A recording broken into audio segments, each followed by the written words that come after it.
Hello, everyone. Welcome. How's it going? Happy evening. Happy Saturday. How are you? What do I have to talk about this evening? I got to do some painting today, and that was very exciting. That was my day. Deeper says, "What are you wearing?" I'm wearing a cardigan. I appreciate that you're all attentive enough to notice that I'm wearing a cardigan. Go back and check the last couple of days of streams, folks.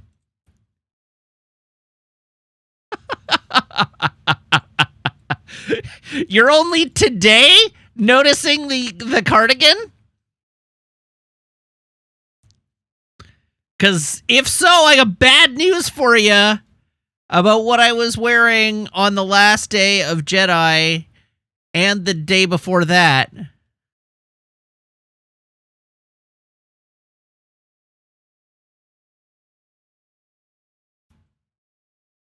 Samwalk, we know you're never paying any attention. That's fine.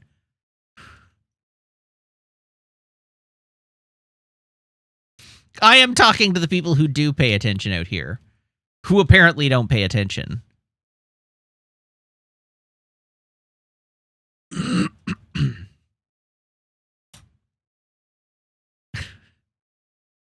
Jim Cat, I'm not sure if you paid attention it would do any good. So you're excused. All right. So what happened in the last 24 hours that we can talk about? I went and saw Transformers, and it was not very good. According to the Reddit ad I saw for it today, it is the best Transformers movie. I object to that. It is, at best, the third best Transformers movie. So there's Transformers 1, Transformers 2, Transformers 3, Transformers 4, Transformers 5, Bumblebee, and then Transformers 6. And that's all of the Transformers that are out. The one that is out right now is Transformers 6. And Transformers 2 and Transformers 4 and Transformers 5 are essentially unwatchable. They are so relentlessly bad that they are basically unwatchable. Transformers 1 and Transformers 3 are passably okay.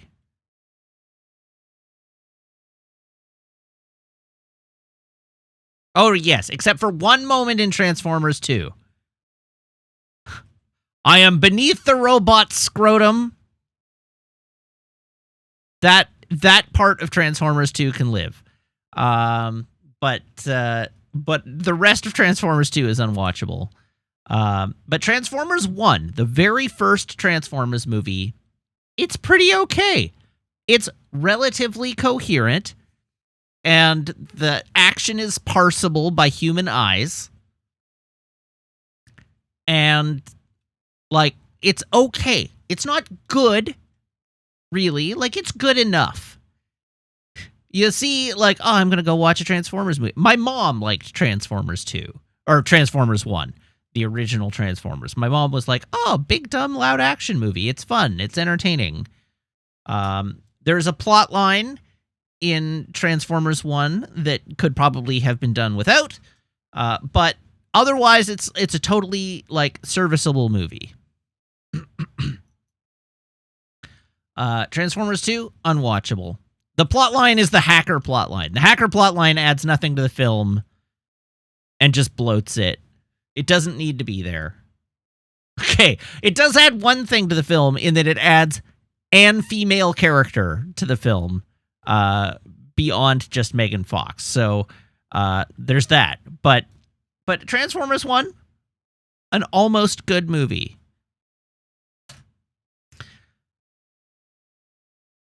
The Transformers 2, very bad. Transformers 3, pretty good.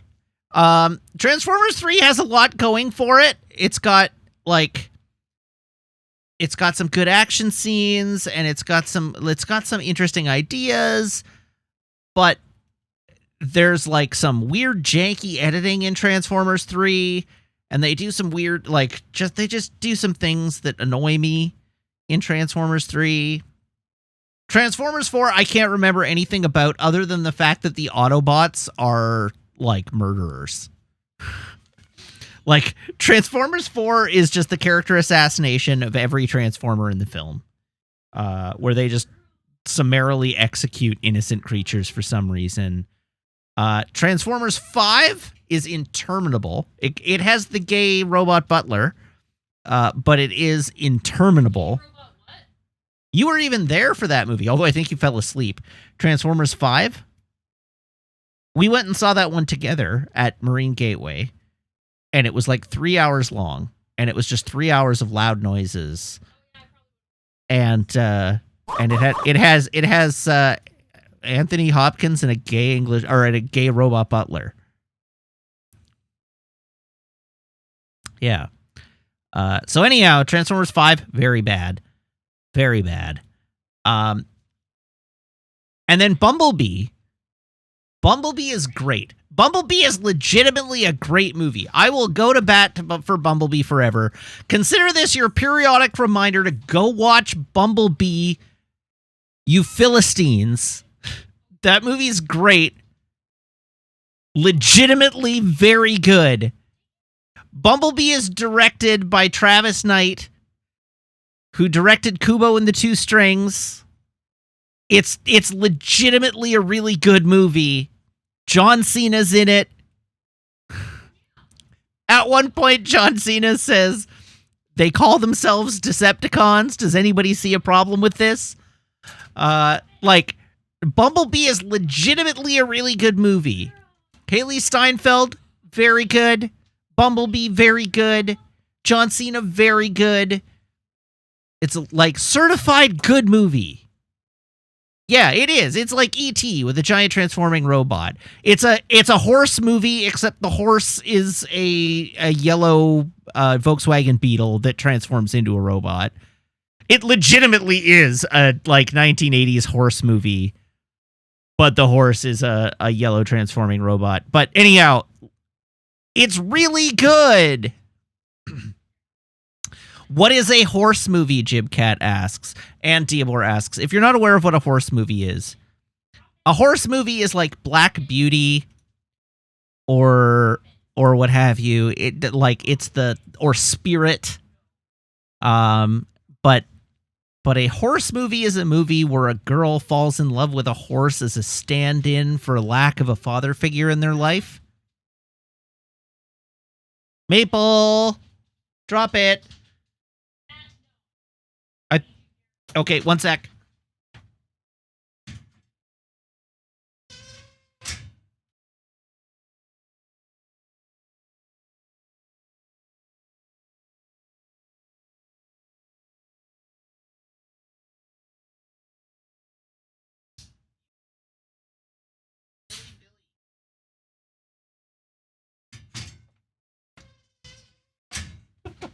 Hello, Chathew. I hope you enjoyed the chair. I returned. Sorry about that. Everything is okay. Maple got another sock, but we managed to wrest it away from her. And then some mild first aid had to be performed because there was a minor injury incurred in the process of sock wrestling. But everything is fine. No one is seriously hurt. The dog did not swallow the sock. Our long national nightmare is over. So anyhow, we're good. Everything's fine. Where are you leaving her socks? They were on Meg's foot. Maple tried to steal Meg's sock off her foot. So anyhow, it was, everything is fine. Everything is fine here. We're okay.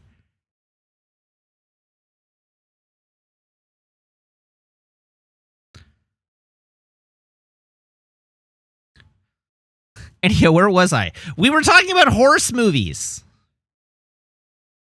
Horse movies. And yes, there is a relatively wide range of horse movies, but the default version of the horse movie...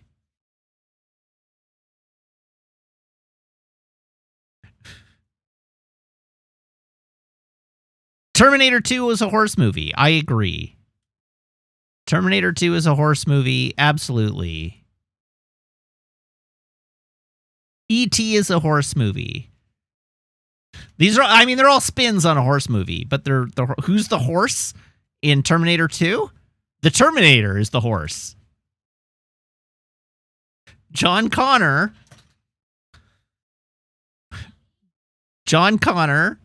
finds the Terminator as a it basically makes use of Arnold Schwarzenegger as a replacement for a father figure.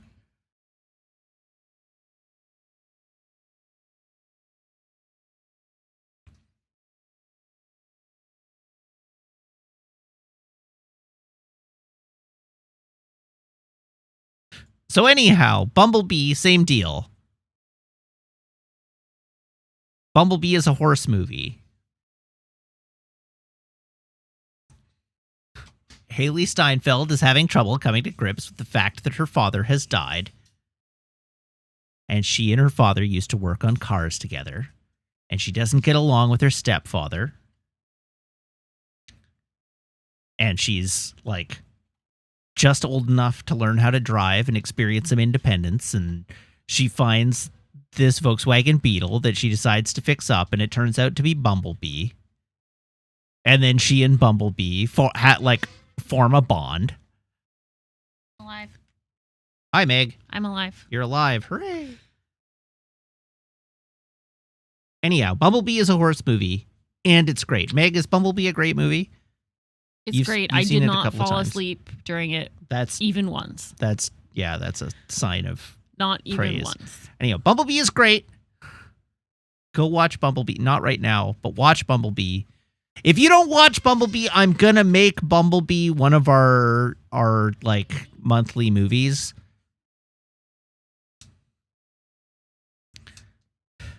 And then you'll have to watch Bumblebee.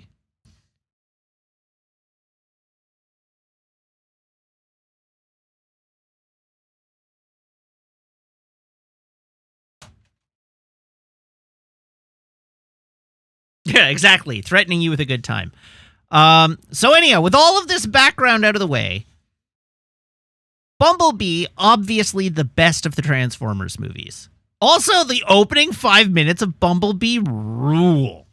Not just a little bit. The opening 5 minutes of Bumblebee are the live-action Transformers you wish they'd made this whole time. It's real dang good. But anyhow, Bumblebee, the best Transformers movie.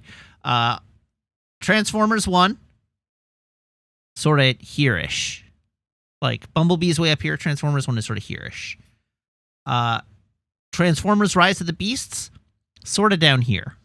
Not as bad as the unwatchable Transformers movies, but not good. Arguably better than Transformers 3? I don't know. It and Transformers 3 are in the same ballpark. So it's not good.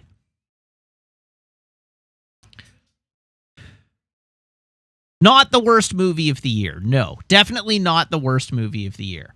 But certainly not the best Transformers movie. Anyhow, my major complaint... So, I have many complaints about the movie.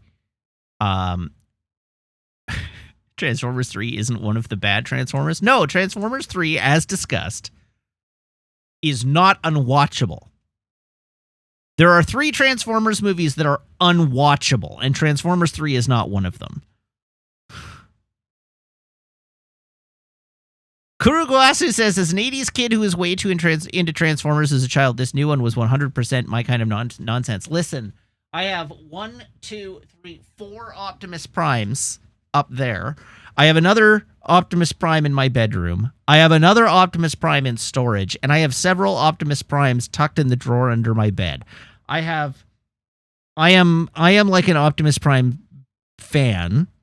I have the Lego Optimus Prime like Optimus Prime is my boy.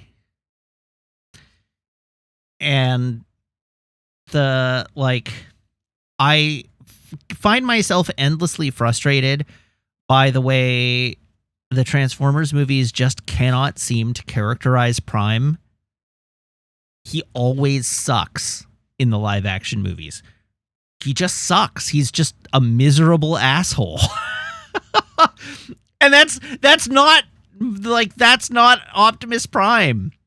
And the thing that bugged me about this movie is like they try to do this thing where he's like, well, no. Kurukasu says at least they gave him a character arc in this one. No, they didn't.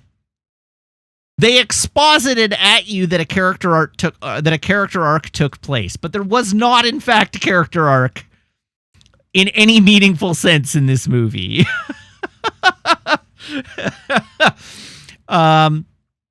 The big thing is like, so part of the problem is that this is the 6th Transformers movie, which means that they're doing this weird sort of like, it's sort of a reboot, but not really, because it's technically a sequel to Bumblebee, and it's only sort of a prequel to the other Michael Bay Transformers movies. Like there are inherent conflicts with the canon now, consequent from their not fully rebooting the franchise. Jim Cat, the movie takes place in 1994.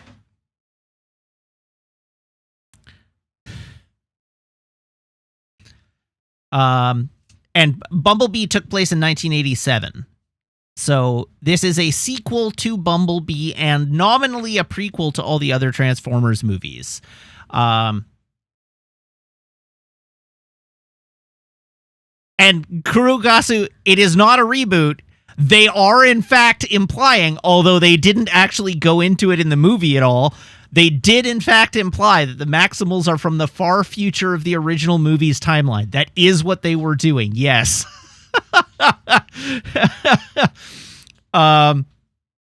If you recall, at one point, AirRaiser says, we are from your far future and your distant past.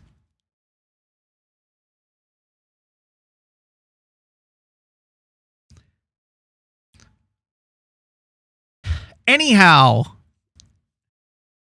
Beast Wars was stupid. No, Jim Cat. Beast Wars was an achievement of children's storytelling on TV. It won awards. Beast Wars was great. But anyhow, they made a bunch of changes to the lore, which I don't care about. Like, make changes to the lore, that's fine. But the Maximals So anyhow, I don't know. I don't even know how to describe my thoughts without going into it like a deep dive. But they tell us early on that the transwarp key, which is this movie's MacGuffin, is the transwarp key, which will allow them to open an interstellar bridge, which will allow the Terrorcons, who are the bad guys, not the Predacons, will allow the Terrorcons to call forth Unicron, who will come to Earth and eat the Earth. That's the bad guy.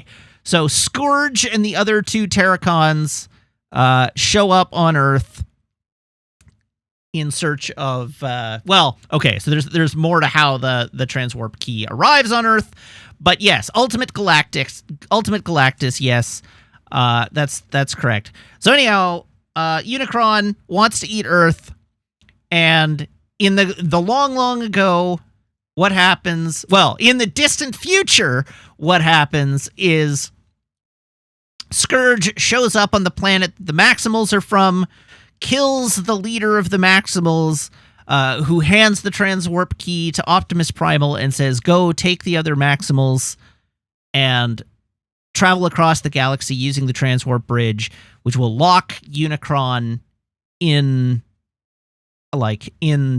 this galaxy. He won't be able to find you, and it will limit his reach. He will not be able to consume other planets because he doesn't have the ability to travel intergalactically himself, So this galaxy will fall, but other galaxies will be fine. And so they do that. Like Optimus Primal and the other Maximals escape with the transwarp key. And they tell us that the transwarp key has the ability to allow travel across space and time. That is what they tell us. And so they use the transwarp key to escape, and they arrive on Earth at a time unspecified. That unspecified time is factually on Earth several hundred years ago.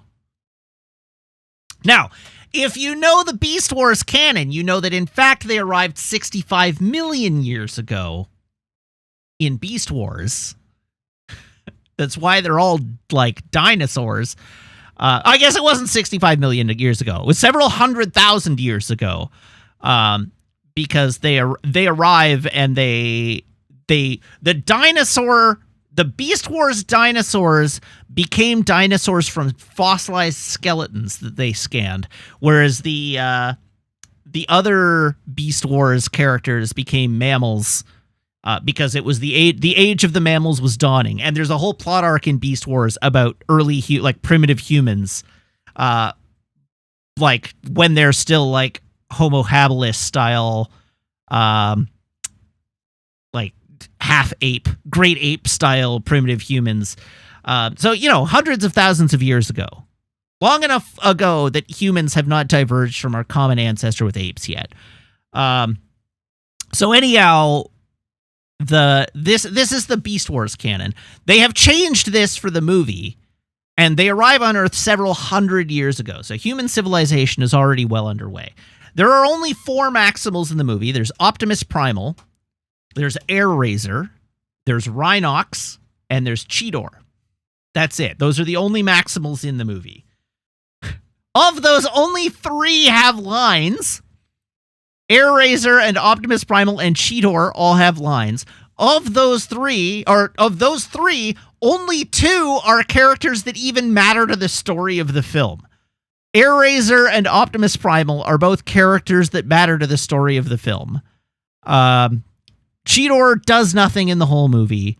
Rhinox is there in the background in a few shots, but does nothing in the movie. So #justice for Rhinox. But for a movie titled Rise of the Beast, it's actually shocking how little of the Beast Wars Transformers are actually in the movie. There is exactly 1 delivery of Maximals Maximize. They only transform 1 time in the climactic fight at the end of the movie. They only transform the 1 time. And they barely do anything. The movie is actually all about Optimus Prime and the Autobots and their human companions. And it's way more about their human companions than it is about Optimus Prime and the Autobots, because of course it is. So anyhow,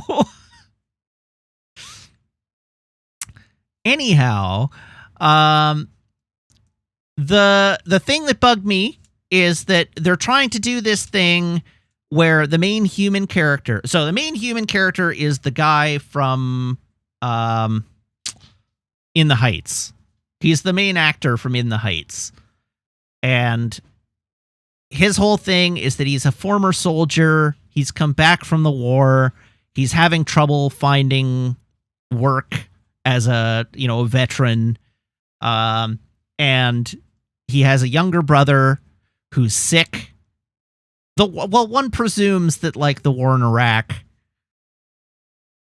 I guess in 1994, great question. When did the war in Iraq start? I guess it would have been the first Gulf War. Probably. I didn't even think of that. But yes, it does make sense that it would probably have been Desert Storm. I'm not sure. I'm not entirely clear on the dates. But that does scan. That's probably why. Anyhow, he came back from the war, and he's having trouble finding work.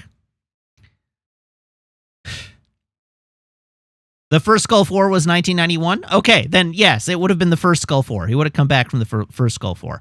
Anyhow, he's got a younger brother who's sick, and the younger brother who's sick, like, he doesn't have work, so they don't have health insurance, and he's broke, so he can't pay for the kids. Like, he can't pay for the kids' health care.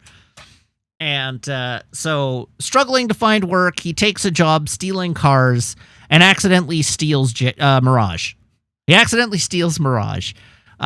Simultaneous to this, a museum intern at the Ellis Island Museum of Natural History finds an unexplained artifact that turns out to be...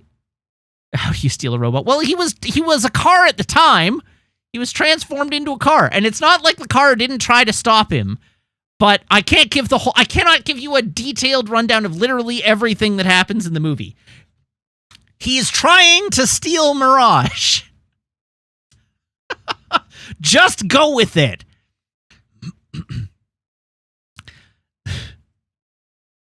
So anyhow, meanwhile, this museum worker finds an artifact and accidentally breaks it while studying it, and lo and behold, the artifact contains half of the transwarp key. And the transwarp key fires off a beacon into space, which alerts Scourge and crew to where the transwarp beacon is, so they show up on Earth.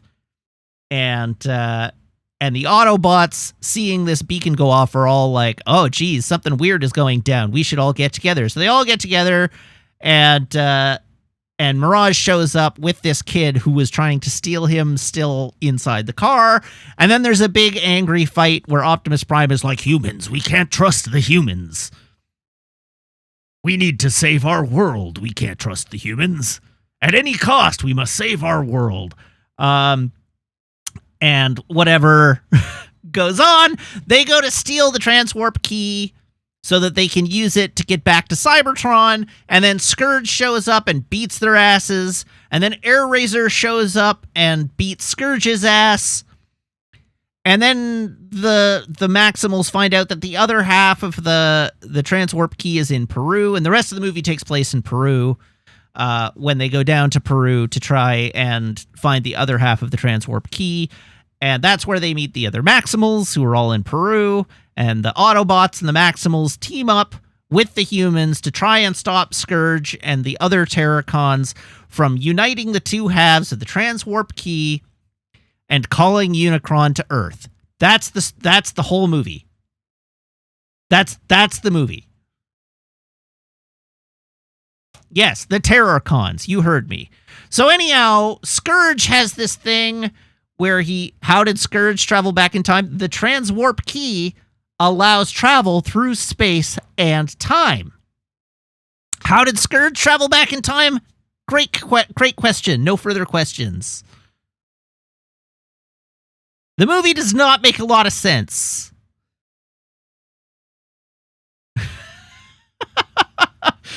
Jim Cat is right. In this one case, the good guys did have the transwarp key. So how did they get back in time?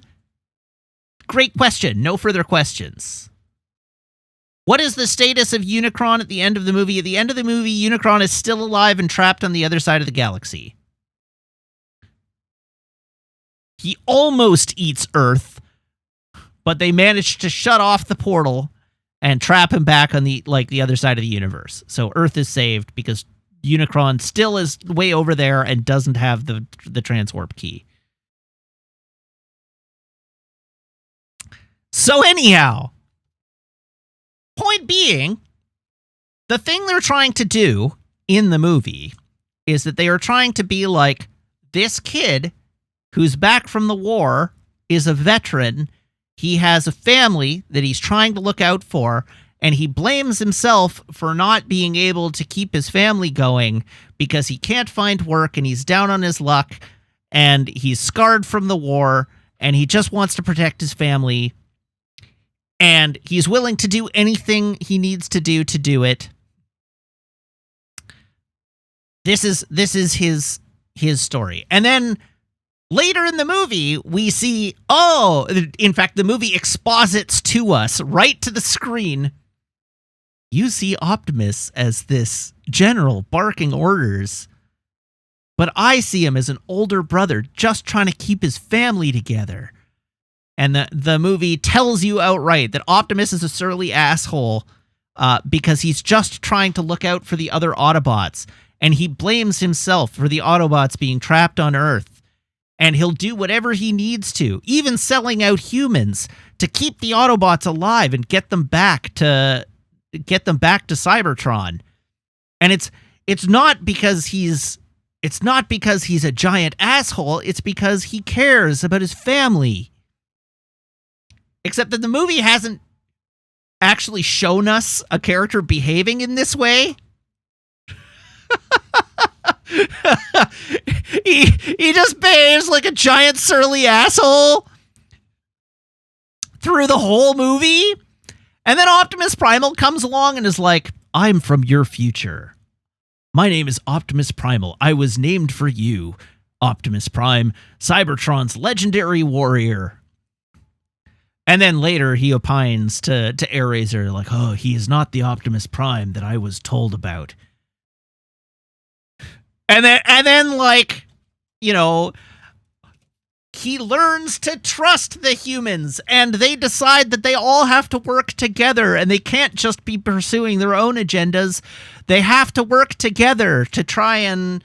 It's only by all of them working towards the same objectives that they're going to be able to win. That's the gist of the movie. But literally none of it works. No, not a single part of it works. Absolutely no part of this storyline works. Partly because the movie itself is really kind of like, it's better than the other Transformers movies, but it isn't like well put together. But also because it carries the baggage of the characterizations of these characters from 5 other Transformers movies, and just none of it scans. Absolutely none of what they're talking about in Prime's characterization actually reads if you've watched any of the other Transformers movies. So I don't know. I look at Optimus Prime and I'm like, Prime is meant to be the Captain America of the Transformers, right? He can be conflicted. He can feel like he's responsible for the well-being of everyone around him, but he is supposed to be the moral compass. He's supposed to be fundamentally right about things, and he is supposed to fundamentally care for people and he fundamentally is supposed to care for human beings. Life is the right of all sentient beings, right? Like, he's supposed to be the thing that makes Prime is that he is supposed to be self-sacrificing in the extreme.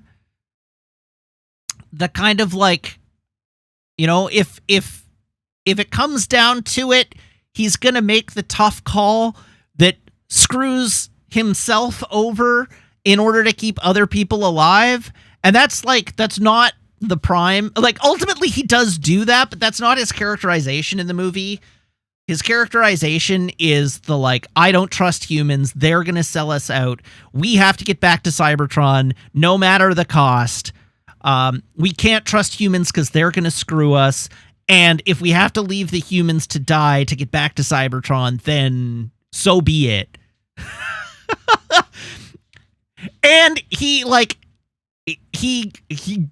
asks the humans to endanger their planet, risk the entire planet's consumption by Unicron just so that he can go back to Cybertron and keep fighting a war. Like, the Prime is not cool in this movie or any of the Transformers movies. And the answer is, do the humans double cross him? No. The main human character definitely planned to double cross him.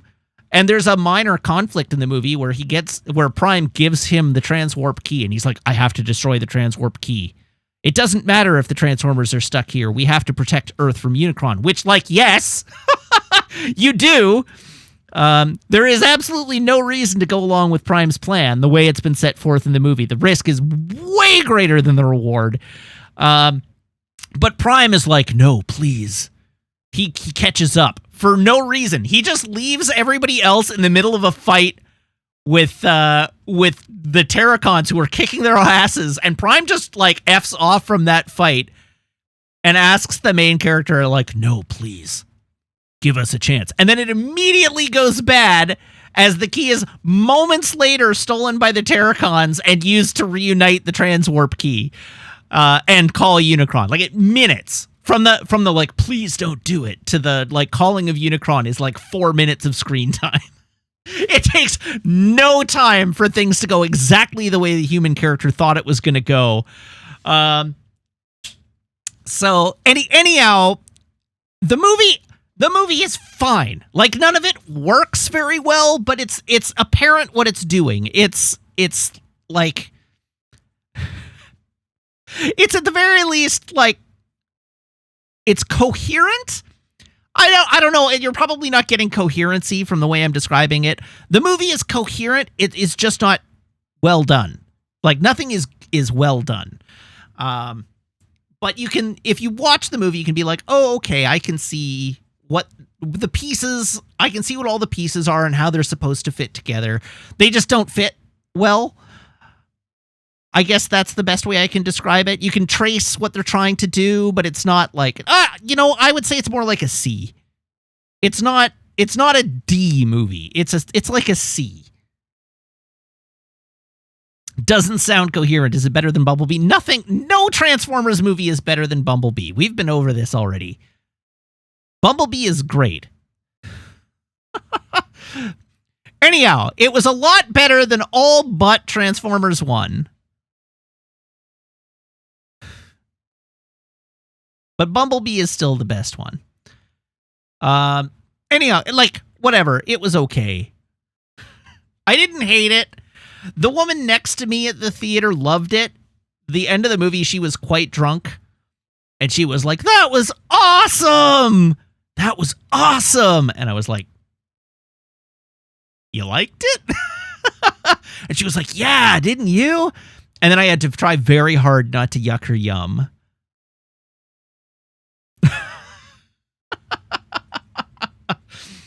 So anyhow, that was Transformers Rise of the Beasts. I guess. There's lots of other things I have that are wrong with the movie and that I didn't like very much, but who cares? 2.5 out of 5. And I don't have to watch it again until it comes out on 4K Blu-ray. Frankly, I probably won't watch it again when it comes out on 4K Blu-ray. But I will add it to my collection because, of course, I have to. The one thing I disagree with the reviews, though, so this actually touches on a point that Sam Wonk made up thread. They actually did retain the character designs from Bumblebee, not the character designs from the other Transformers movies. They have rehabilitated the design of the Transformers considerably since Transformers 1. So like in the action scenes, you can tell which Transformer is which. And the action scenes actually read. You can see what's going on. And you know which one is which. And you can follow the action. It's not just this churning mass of gray metal anymore. The character designs are way less greebly than they used to be. They look like Transformers, but they are very gradually learning how to make a Transformers movie that people will recognize as a Transformers movie, as like a Transformers, the cartoon movie. They're still, the character design's not as good as Bumblebee, but still good. Do the Transformer sequences at all resemble Transformers transformations? More than they used to, but still not really. The fact of the matter is that most of the transformation sequences in this one are obscured by objects or camera moves, so that you can't really tell. They kind of cheat. The first time Prime transforms, he's driving along behind a row of buses, and so you only see glimpses of him transforming as you go past the buses. And so it's like there's a truck, and then there's like a mass of red and blue metal, and then Prime is like walking between the various buses. So they hide the transforming. Anyhow, the one thing in the movie that really annoyed me, there is one thing that really annoyed me, and it's right at the end. There is a credit scene, but that's not what I was annoyed by. The one thing that really annoyed me right at the end is the main character gets called in, like he goes to another job interview at a security company, and it turns out that it's not a job interview at all. He's being recruited into a secret organization that has experience with giant robot threats and is looking for people with experience dealing with aliens.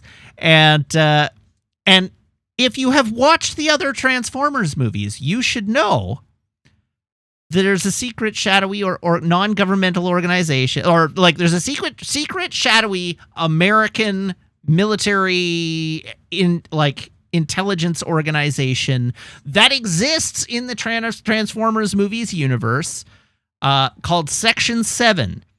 It is strictly off the books. There's like it was Section 7. It was called. And they dealt with Transformers-related threats and extraterrestrial threats to America. That's the organization, Section 7. So I'm watching this scene, and I'm like, oh, he's getting recruited into Section 7.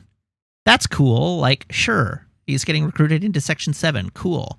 And so the guy recruiting him, like, hands him his card. Because the guy's like, oh, yeah, I don't think I don't know if this is right for me. And the guy's like, you know what? Take my card. And then he opens a wall, and there's this like whole facility behind the wall of this tiny office that they're in. And he looks at it, like, oh wow, this is actually like really legit. And then he looks down at the card, and there's a G.I. Joe logo on the card. Meg just shouted OF off from the other room.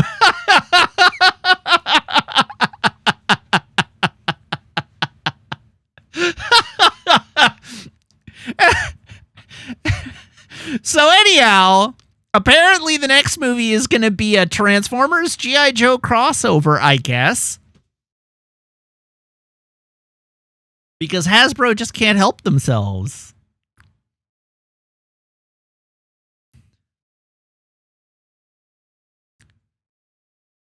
Admit it, I would mark out incredibly hard if he was recruited by Stacker Pentecost. Yes, I would. Yes, I would.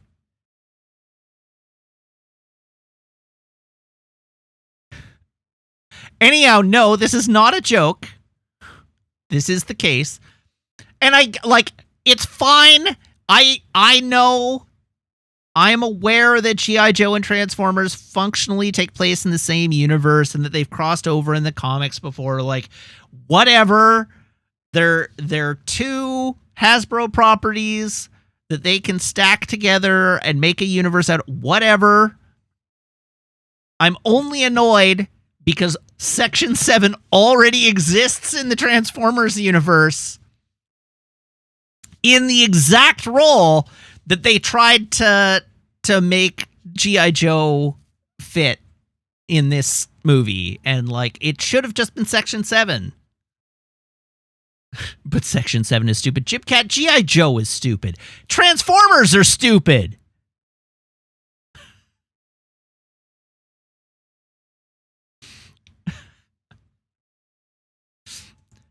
Section 7 is not more or less stupid than these other things. So Izandai says that this movie leans into Bumblebee being a reboot, so the Michael Bay movies don't matter, except it doesn't do that. It's not a reboot. It is a very soft reboot. It is not a hard reboot of the franchise. There's already prior to this, there's already, like, just from the Transformers movies that exist, Transformers 1, 2, 3, 4, and 5, if ignoring Bumblebee, ignoring this movie, the first 5 Transformers movies contain a ton of contradictory and, like mutually contradictory points. There is no coherent lore shared between the 5 movies. There's a story and there's characters, but the lore of the first 5 movies is not coherent. They are completely contradictory with one another from the get-go. Bumblebee did try to reboot the movies, but the very last scene in Bumblebee ties Bumblebee into the existing Michael Bay movies. The last scene of Bumblebee is like, okay, and from here on out, we're back in the Bayverse. So it is not a reboot, it is a prequel. Even though it again continues to introduce contradictions that don't make sense if you try to treat them all as one continuous story. But Bumblebee ends with an acknowledgement that the other movies do happen. And so this movie is between Bumblebee and Transformers 1. And so all of the movies happen. It doesn't make any sense that all of the movies happen. But there's absolutely nothing to say that they didn't happen in this universe. It is not any more or less contradictory than the other Transformers movies already have been.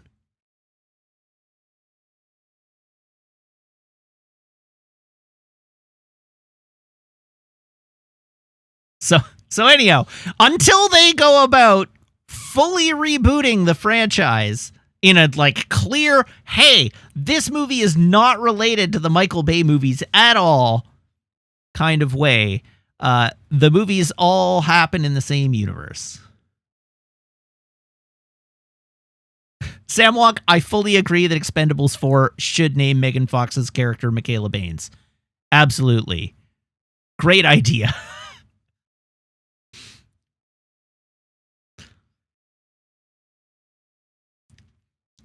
P. Johnson says, Bumblebee is proof that if you just keep doing something, eventually it'll work. No, Bumblebee is proof that if you hire people who are A, really good, competent filmmakers who like a specific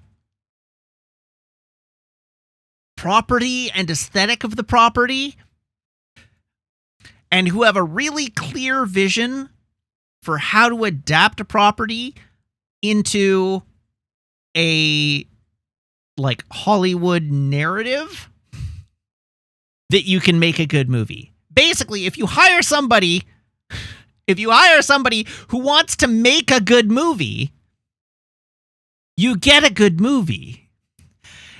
If you hire somebody who wants to make a craven cash grab, you get a craven cash grab. It's not about doing the same thing over and over again. It's about hiring people who want to make a good movie.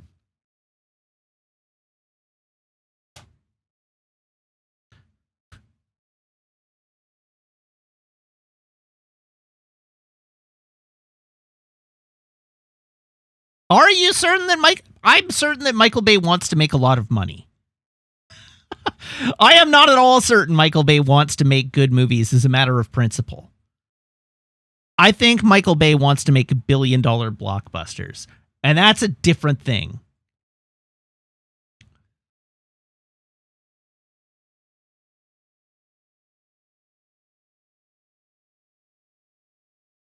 When Michael Bay wants to make a good movie, he makes a good movie. Michael Bay made The Rock. Michael Bay made Pain and Gain. Michael Bay made Ambulance, which I liked and which Sam Wonk really didn't. But I think even if you don't enjoy Ambulance, you can agree that there's a lot of really technically capable filmmaking going on. He is making a really technically impressive film, even if you don't like the movie that came out of it. He's throwing his whole ass into that movie.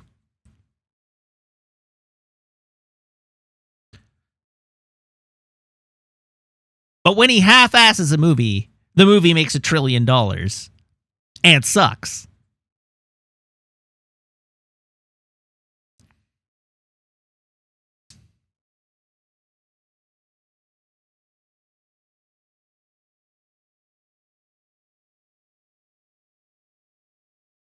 He used his whole ass on the first Transformers. I generally agree that he used his whole ass on the first Transformers. And the first Transformers is the best of the non-Bumblebee Transformers movies. And then nobody put their whole ass into Transformers 2 because Transformers 2 was made during the writer's strike, so they didn't have a script, and it was barely directed. And by Transformers 3, he'd basically checked out at that point. He was just minting $1 billion by, minting $1 billion bills.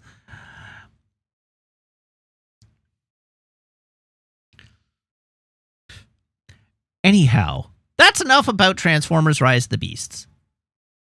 It wasn't very good. You know what else wasn't very good?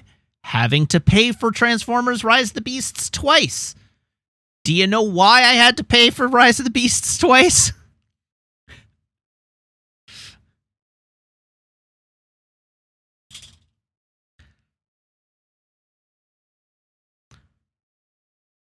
Because Maple ate a sock. That is correct. I had tickets to go see the movie at 7:30 last night. And as I was getting ready to go, I was throwing on some clothes to go out the door. Maple was at my feet.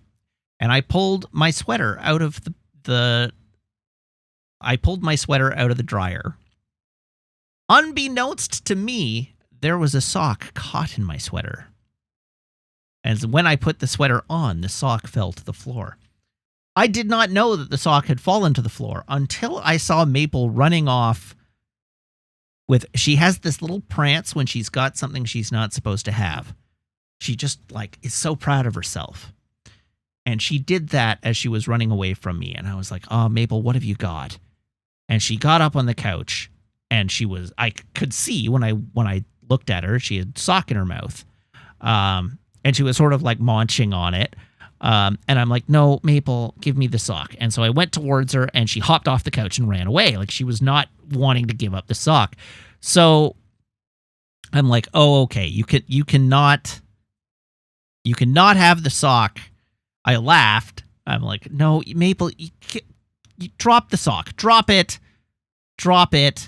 And I turned around, and I grabbed her treat bag, and I pulled out a treat. I'm like, Maple, please drop it. And then I turned back and look at her just in time to see her do this.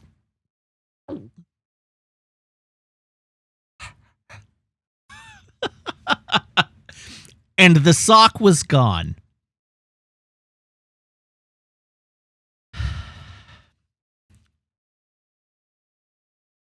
And then she was like, can I have my treat, please? No, I did not give her the treat. She did not get the treat for swallowing the sock. What she did get was an unscheduled trip to the vet. So we took her to the vet, and they induced vomiting. And after about 40 minutes of sitting at the vet's office with Maple in the back, I hear huzzah from all the clinic workers. That's a sock. And they called me back to confirm that it was in fact the sock that I saw, and it was, and that I did not expect that there were any further socks inside, and there were not. And so they returned the dog to me, and it cost me $250 to get the sock out of Maple.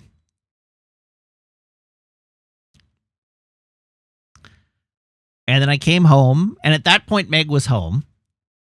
And Meg looked after the dog, and we sat on the couch for a bit, and then I bought another ticket to go see Rise of the Beasts at 10:30, and I went and saw Rise of the Beasts at 10:30. And Maple was very dopey all night last night.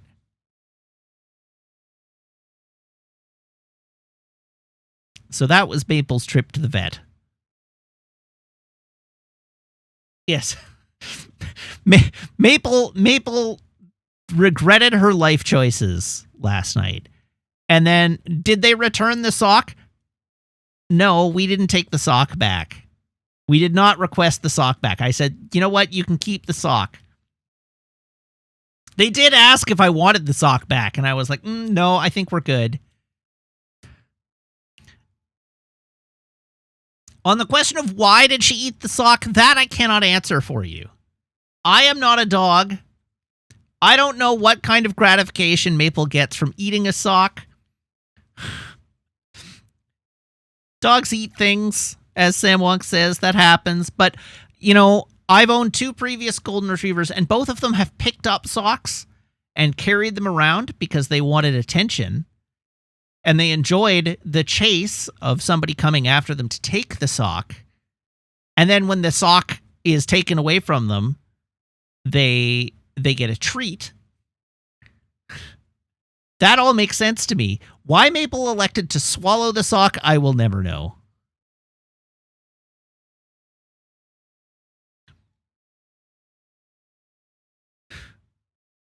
There once was a dog who swallowed a sock.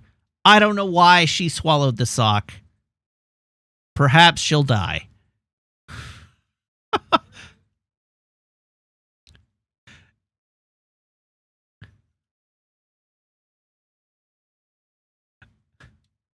So anyhow, we took her to the vet. Why did she swallow the sock? So anyhow, we don't know, but she swallowed the sock. And really, again, threw her whole ass into swallowing the sock.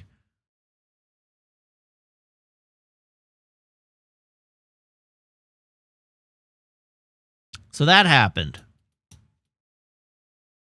And then, proving that she's learned nothing, tonight she tried to steal Meg's sock off Meg's own foot.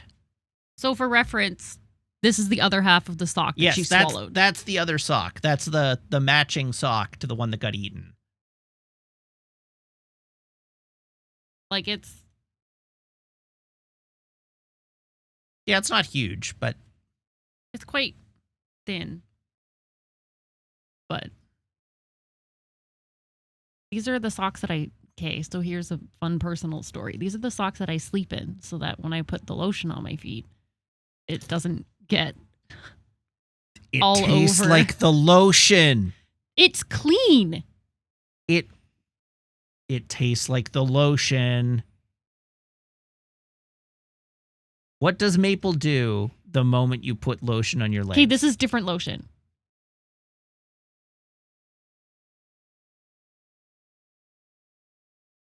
I'm not talking about the different lotions I have. This is a medicated lotion that I put on my feet. It's because I'm an athlete. Chat, let me tell you how many different lotion varietals we have around the house. It's fine. Don't worry about it. If you ever want lotion, you come see me. We have what I would describe as a surplus of lotion. We don't actually have that much. It's fine. We have many bottles. We don't actually have that much, Meg says. I guarantee you that there is a total volume of more than a liter. Oh, easily. Between possibly 2 liters of lotion between the various lotion varietals available in this household. Yeah, because when I buy it at Costco, I get 2 large containers and 1 medium container for the price of a large container. Okay. At the regular ass store. Yeah. And that's just one of the many lotions. There's not that many lotions. There are that many lotions. Do we count sunscreen as lotion? Sort of. I mean, I'm doing a mental inventory. We've got the... Do you want me to collect the Lubriderm. We've got the fancy lotion that you told me to use on my elbow. We've got, face creams. Oh, do we count face cream? Oh, face cream definitely counts. There's definitely like some CeraVe kicking around. There's the Body Shop Brazilian Bum Bum cream. There's the other Body Shop cream. Okay, 2 of those creams are yours now. I know but there's the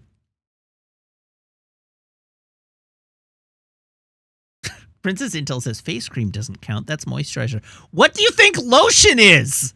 I mean, lotion is just a like texture of moisturizer. I have dermis issues. My dermis is effed. I get eczema. Haha, your epidermis is showing. Yeah, I know. I don't know. I get eczema patches, and then I have the like. Do we count the foot fungus cream? I don't think we do. I would describe that as not a lotion. It's a cream though. Maybe it's a lotion. But the Vaseline, we actually don't have any Lubriderm in the house. It's Vaseline. Oh, it's Vaseline that you're brand, right? Okay. But it's that stuff is the stuff that Maple likes. But I haven't put that on my feet in ages because I'm putting other stuff on my feet. Anyways, that's not why she eats a sock, because she'll do it with your socks too. We have never so far we have never seen Maple swallow one of my socks. Wow. So far. It's because she hasn't been fed one of your socks.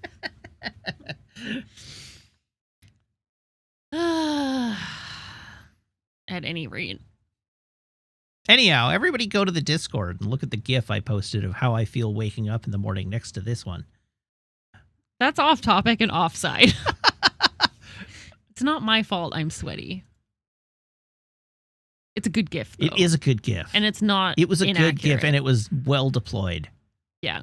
But this is a different issue. That's not because of lotion. That's because of my brain drugs that give me the night sweats. Yes. And my brain drugs, which also give me the night sweats. Yay! So good. My night sweats are sweatier, though. It's true. Well, not entirely. I often leave leg prints in the sheets. That's true. Um, But you get to experience me midnight sweat. That's right. When I come to bed, it's like peeling apart a grilled cheese sandwich and sliding in. It's like putting on a wet swimsuit. It is like putting on a wet swimsuit. And you're like, oh God, it's going to be fine once I'm in the pool. But like that walk between the change room and the pool, you're like, oh. Yeah. We're disgusting. You're disgusting. I have an image to maintain. I don't.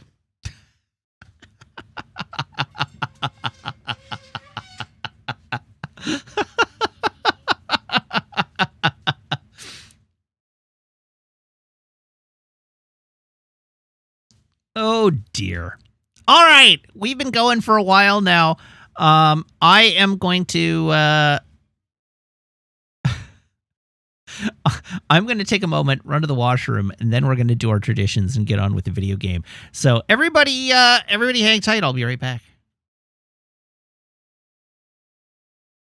Hello again, everyone. Are you all fully aware of how cute my dog is? My very stupid dog.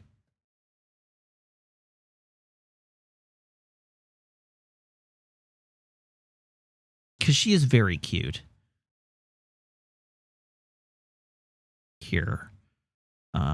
Let me... That's what she's doing in the living room right now. Just lying there looking cute.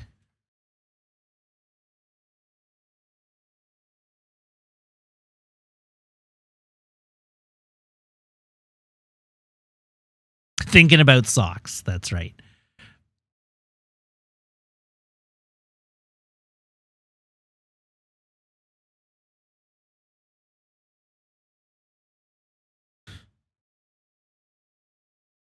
All right, let's do our traditions, and then we can move on with our video games.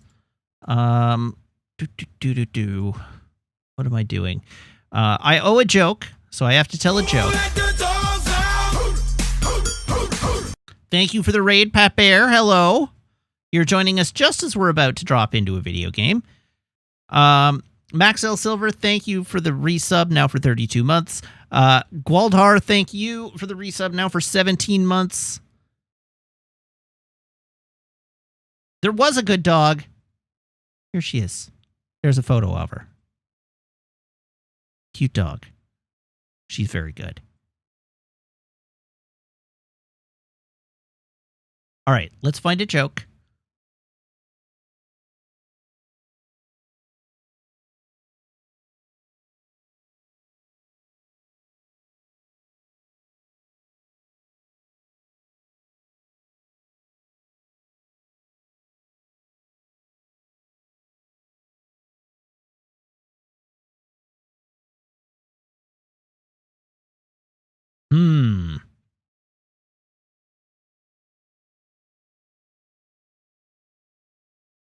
I can't believe I came last at the karate competition. I'm still kicking myself.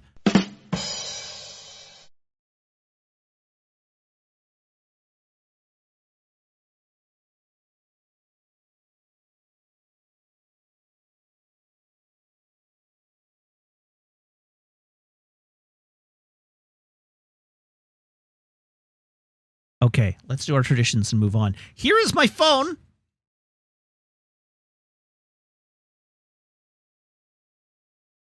Here is my phone cable. Everyone, please brace your ear hole. Brace your ear holes.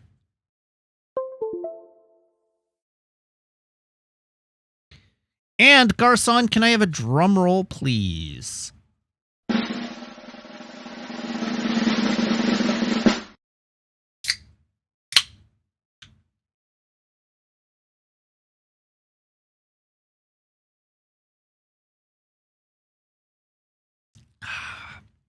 It is a delicious and nutritious Coca-Cola Zero Sugar.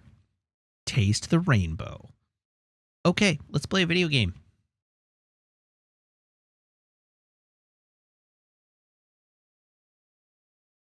That's the wrong screen.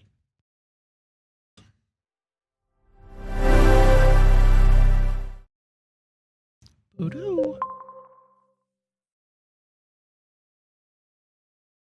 Let's go. Oh, now we have another joke request. Good times.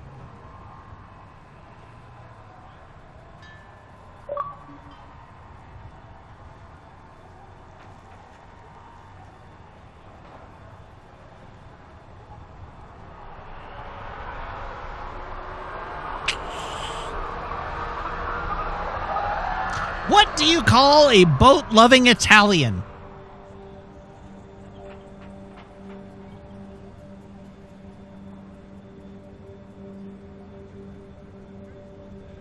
A Roman.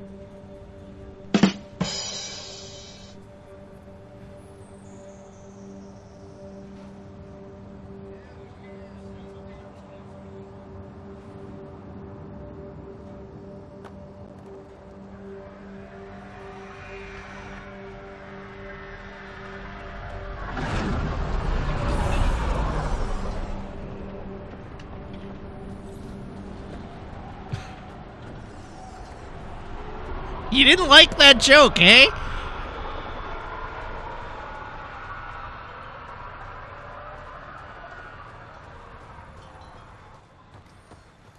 A Roman? A Roman?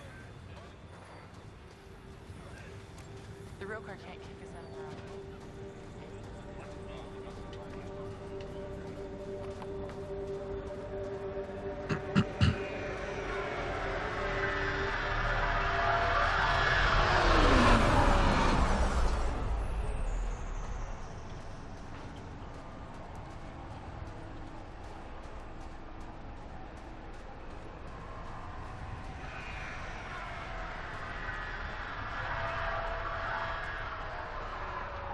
Okay, if you didn't like that joke, here's a new one. A new employee came to work on their first day.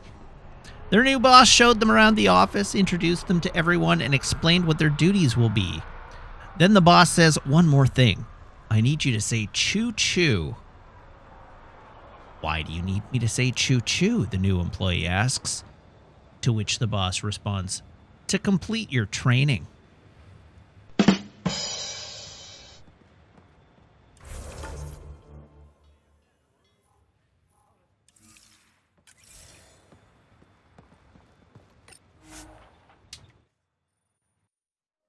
Ascent is go.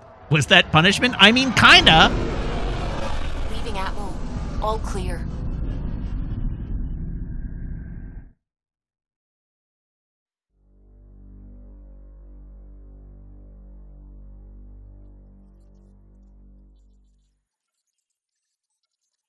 Pathfinder, got a minute?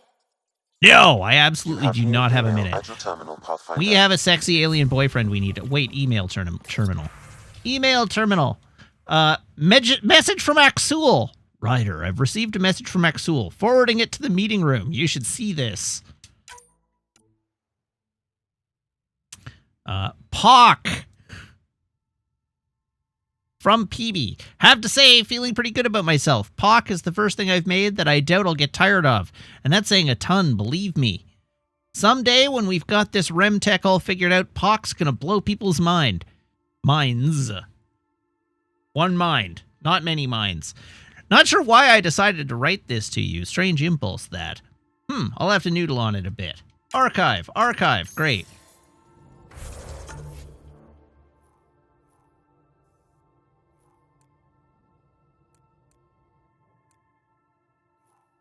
All right, where's Jaw hanging out? Vetra, Gil, Drac, Cora, Jaw downstairs.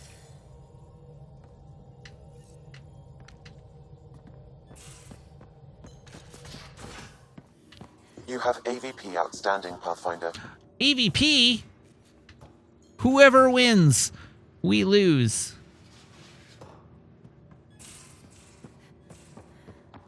Hello, sexy alien boyfriend. There he is. Hey, buddy. What can I do for you, Pathfinder? Still no more. I guess I have to feel it, advance though. the actual story Stay of the strong game. And clear.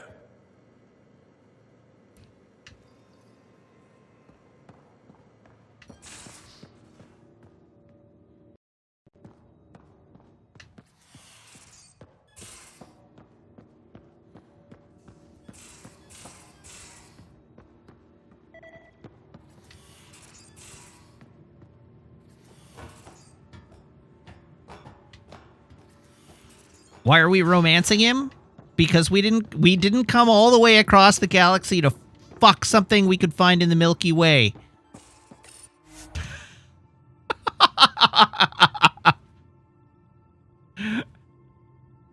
Language.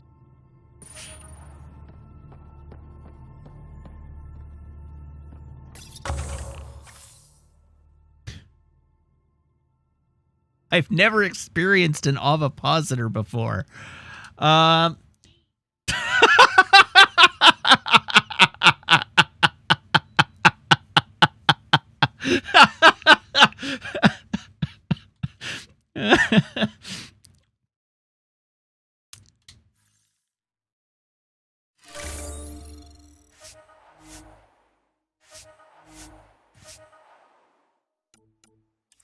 All right, how many pods do I have? One cryopod available.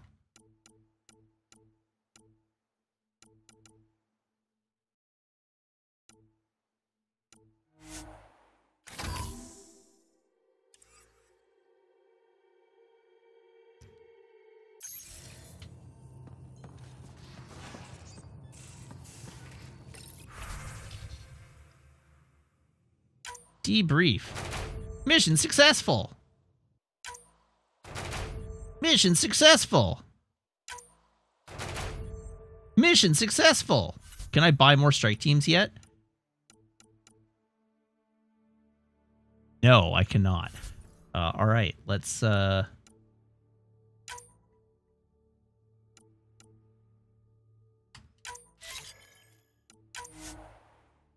Send a strike team.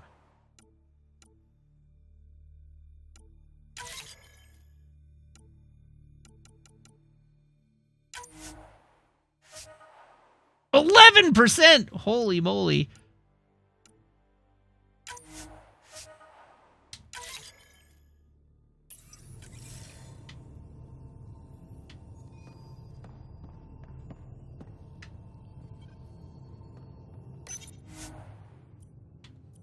All right, research, weapons.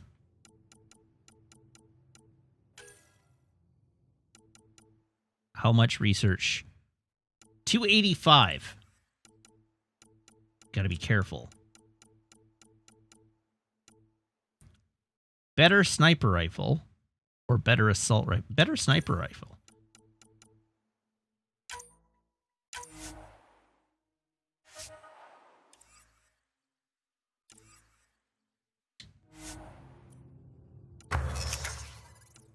Can I build the sniper rifle? That's the next question. Oh, I can. Oh, I cannot.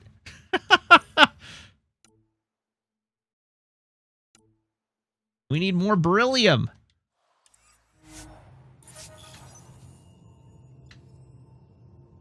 Okay, does anybody remember what I... Oh. This is the AVP station, and I have done the thing.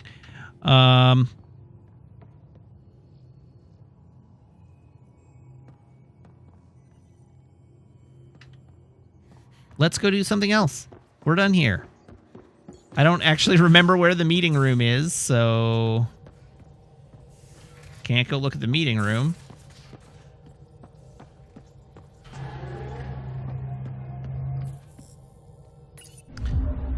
I no longer care what any of you assholes have to say. System view. Anomaly on sensors. An anomaly. Oh my. Probe away. Probe it. That a satellite? Is that what pinged us in the sector? It's pulsing an initiative call response code. Someone knows our tech inside and out. Let's get a scan. Is this game good? Well, define good.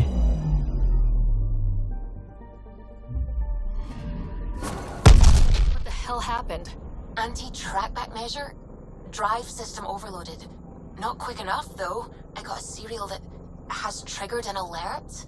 Pathfinder, we are to contact Director Addison as soon as possible. What is going on? Analysis. This satellite tracks initiative shipments and allocates emergency drops without authorization. No ZK tracker satellites were authorized or deployed by the Nexus.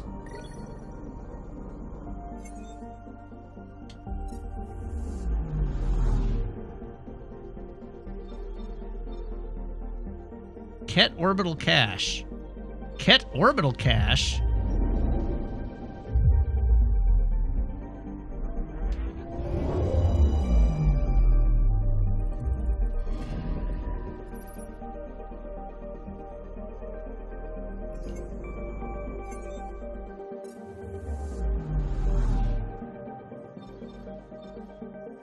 I guess I visited these before. This is the problem, I don't remember.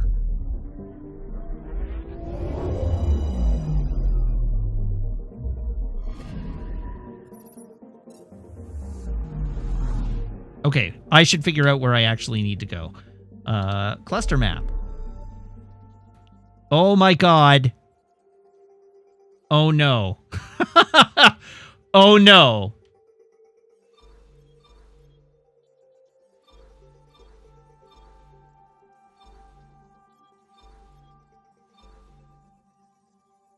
All right, we got Korra's quest there. 2 new star systems. 3 quests there. No, 2 quests there. Hunting the Archon there. A new world, Aladdin. A whole new world.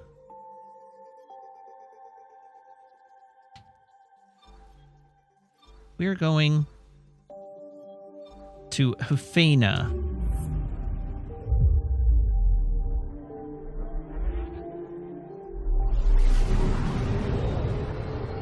Tefana.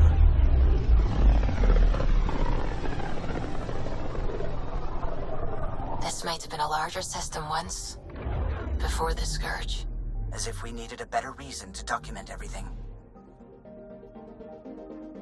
Oh, it's a little picking up tiny something. baby system.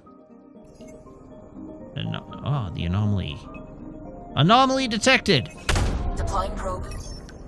Getting a scan.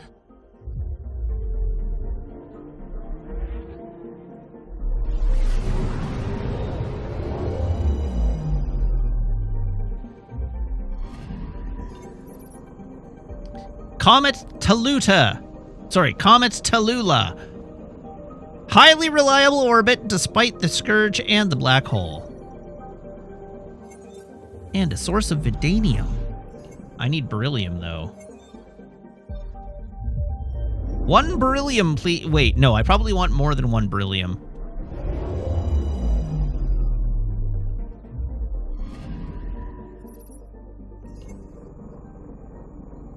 Dovar's gravity is abnormally light for a world of its size. This is certainly an effect of mass fields generated by the Scourge. Dovar should be further observed as it escapes Scourge tendrils.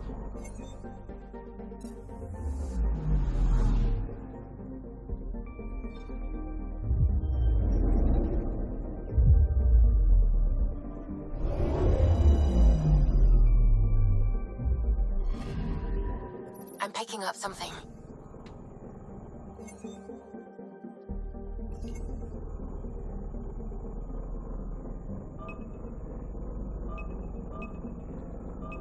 Oh, that's a really awkward one to Probe get. launched. Getting a scan. Debris. Before the Scourge, the asteroids ringing Camiro No, were a moon housing a small Angaran colony. The moon and the colony are now long gone.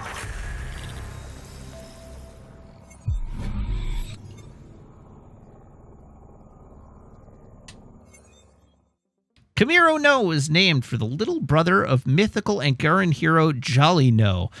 Before the Scourge, Camiro No existed in the shadow of a much larger gas giant.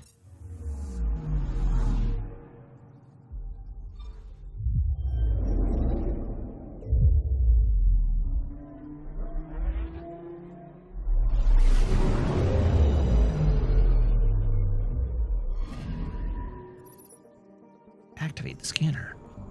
Pass 39 appears to be the dying remains of Jolly No, a massive gas giant named for a mythical Angaran hero. It has been largely stripped of its atmosphere.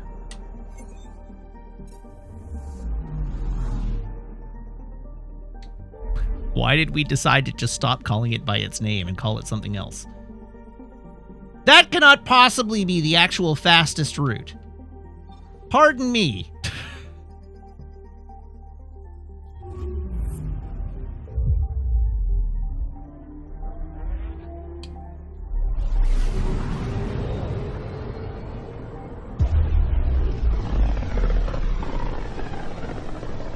Looks like we're coming up on a blue giant.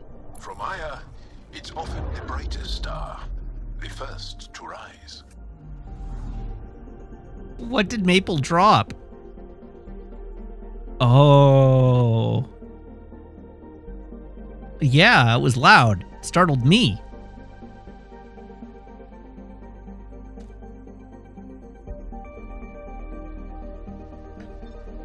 Ejoda.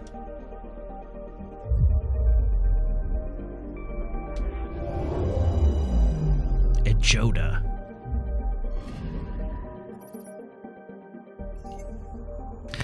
Ejoda is a world of rock and metal surrounded by a crushing atmosphere. By all logic, it should be molten, but the Scourge has somehow kept it cool despite its proximity to Valon's blue giant sun.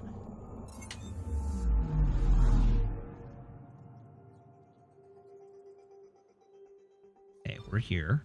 What's the next orbital? That one. Pass 70.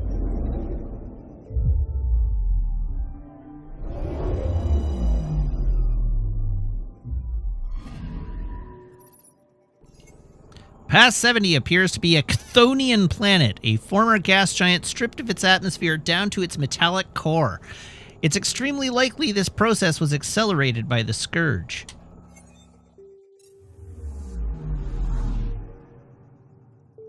Okay, this one. Raw Medesa.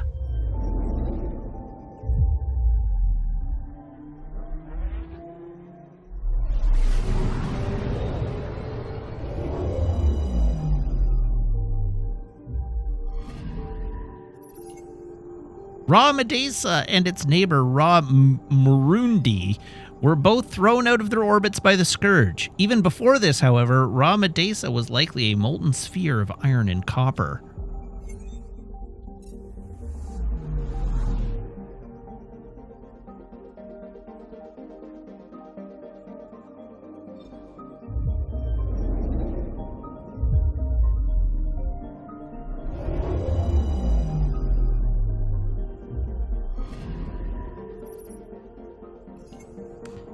Past 78. Past 78 is a large gas giant ideal for helium-3 mining.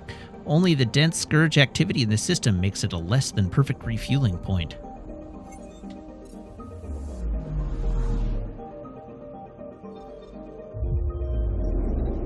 And finally, Ramarundi.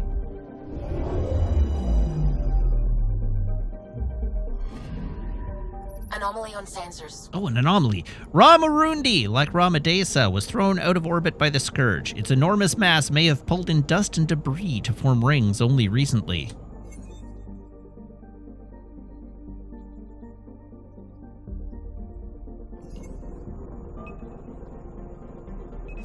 Deploying probe. Tracking a huge mineral deposit. This large asteroid may have been a fragment of a moon that once orbited Ramarundi, somehow broken apart by the Scourge.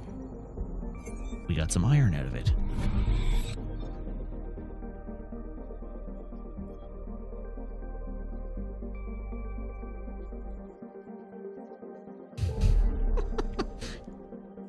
Samwalk, you know me so well.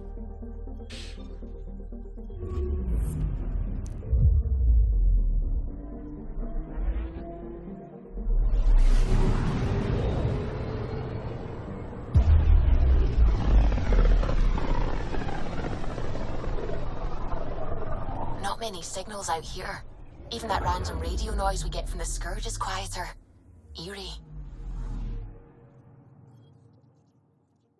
Anomaly detected. Ooh, an anomaly detected.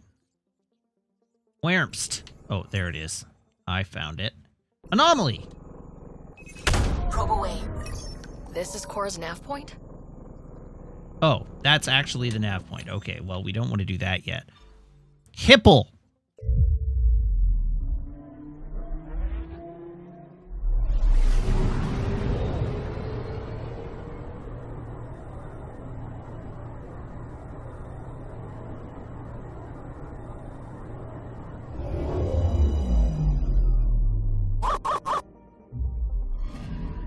Hi, Brownie! Thank you for the resub, now for 21 months. Much of Hipple's molten surface solidifies during the northern and southern hemispheres' short winters, reshaping the landscape every year.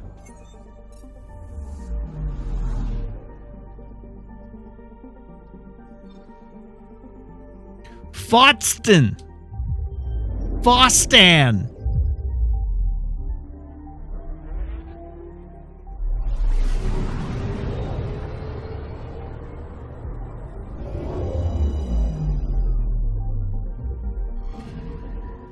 I'm picking up something. All right. Fostan is largely barren, but its atmosphere is theoretically capable of producing rainfall. Powerful localized storms could appear as often as 3 or 4 times a year.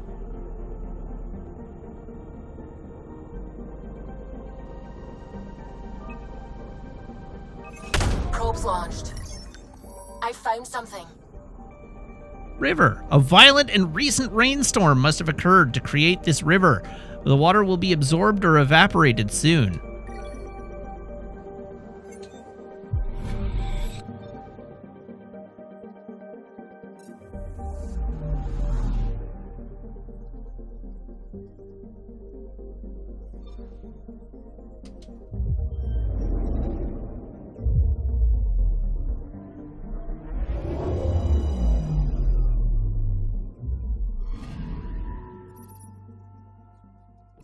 Belay. Past 16. Oh, that's the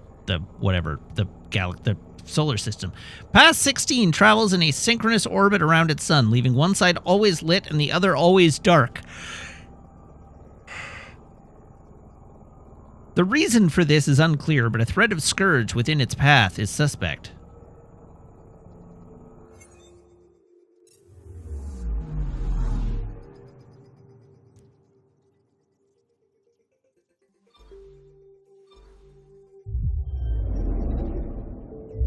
Safety, I don't know what you're talking about. Everything about Wes Injustice is great. There are some games I don't know how to play yet.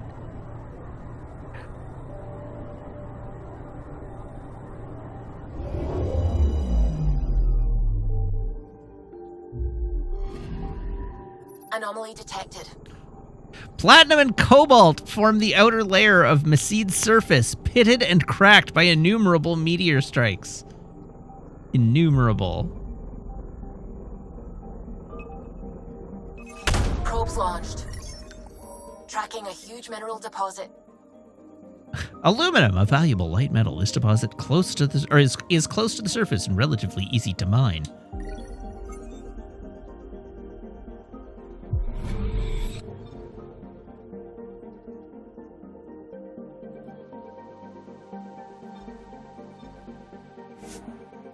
Do you wish to embark on the mission? I do wish to embark on the mission.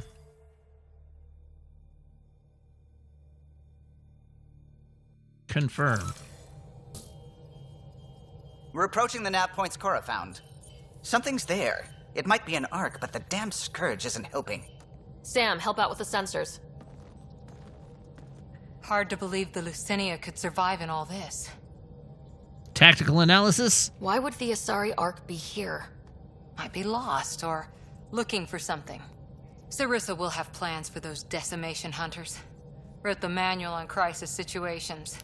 The commando you mentioned, you still believe she'll save the day?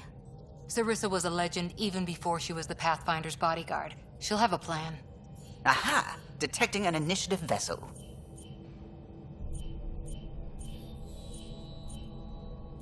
Toe to tip, that's an Reading Ark. life signs. And minimal power. Multiple hull breaches. She's a wreck.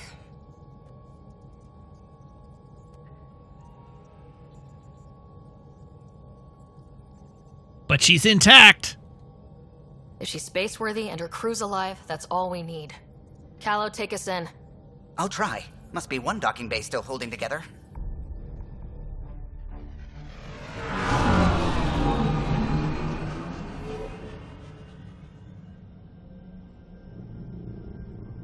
Strange to me that the PC version would be so much better than the Xbox version in this case.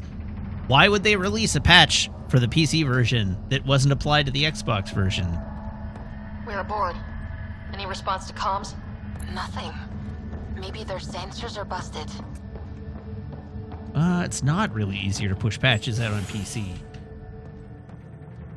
What a mess. No space battle did this. They had borders. Borders? Anyone! We're here to help! I don't hear anyone. Beginning decompression. Die, you cat monsters. We're not Cat! We're a Pathfinder team! Ryder, Lieutenant Harper, and Sam, just send her our ident codes. Confirmed. Sorry. I'm Captain Atandra, of what's left of the Lucinia. Come up to the bridge. Maybe you can help fix this mess. Yeah, I'd love to. So much for trying to help.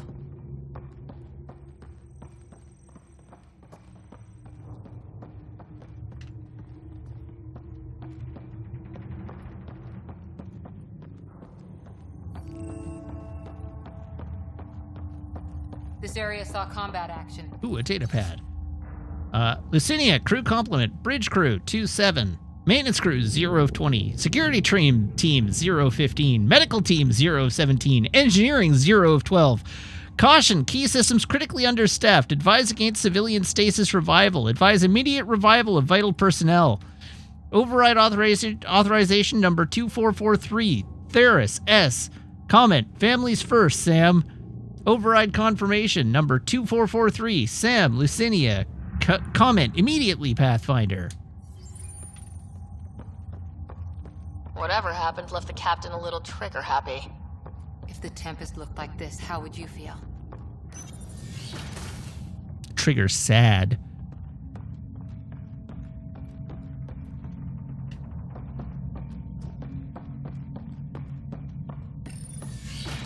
But you'd vent a Pathfinder team into space? Respectfully, yes. We can't take any more chances.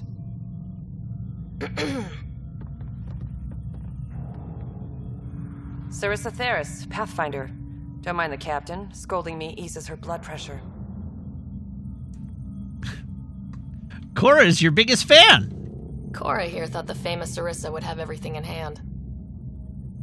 I thought Matriarch Ashara was Pathfinder, ma'am, and you were her bodyguard, like her Tiamna. I served with Asari Commandos, ma'am. Memorized all your battle manuals. Matriarch Ashara is dead. Sarissa was next in line. Her battle manuals haven't kept the cat off my ark. All right, give me the facts. What happened? Why are the Ket after you? Matriarch Ashara died trying to negotiate with those Ket bastards, so I took something precious from them, too. I stole a module containing tactical data, all their secret routes through this phenomenon. We call it the Scourge, ma'am. If we could outmaneuver the Ket through it... We'd stand a better chance against them. Their Archon had the same thought. He sent his elite agent, the Valiant, and his decimation hunters after us. We take more damage each time we escape the Valiant. The last assault, he sent forces to board us. Sarissa's theft has made things problematic. There are Ket on board? How many boarders are we talking about? We're not sure, but for now, they're contained down there. We couldn't do more. We spent our resources evacuating civilians. The Valiant wants Sarissa to pay.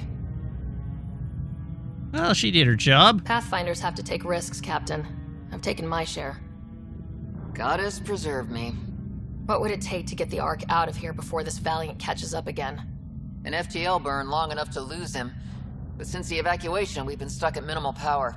The drive core is dead. My people are investigating, but those systems are below deck, with the Ket borders. Another Pathfinder team could back them up.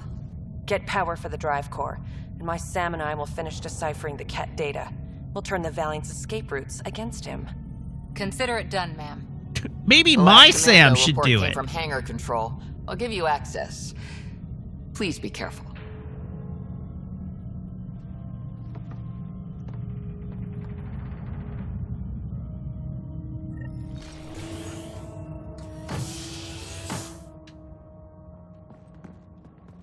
All right, let's take the bus. You okay, Cora? Pathfinders take risks. They really do. Matriarch Ashara, your father. We roll the dice and... Hey, sometimes we win. Come on, the sooner we find those commandos, the better.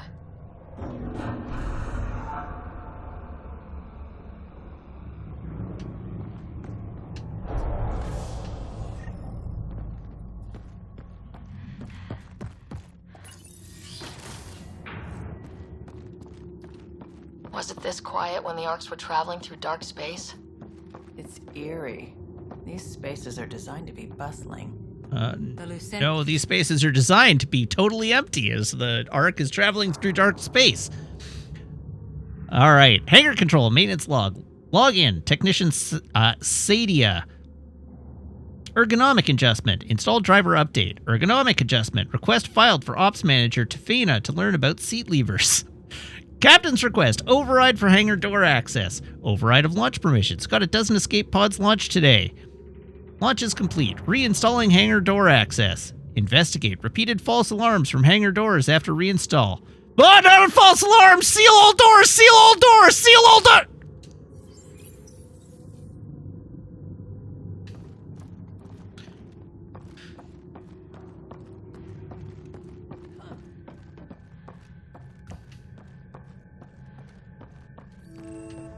Here we are. Hangar control. That's a good log. Look, someone's alive down there. Must be part of Sarissa's team. Stop. In the name of the goddess, I'll... Shoot your rescuers. Rescuers? And humans? Your Ark made it? Just about. I'm Ryder, the human pathfinder. This is my team. I'm Vidaria Damali, Sarissa's new second-in-command. Sorry about the mix-up. I hope I can help. The Ark needs power. The captain says we need to restore power to go to FTL. Right, yes. I've tracked the power drain, and I think shutting the hangar bay doors will fix it. The Ket forced the doors open, and the safeties are draining power trying to shut them. Well, Sam can help us there. Don't worry, my Sam can probably override whatever the Ket did. Ket can survive in vacuum for a little while. If we shut the doors, the Valiant's pet hunters lose their last escape route too.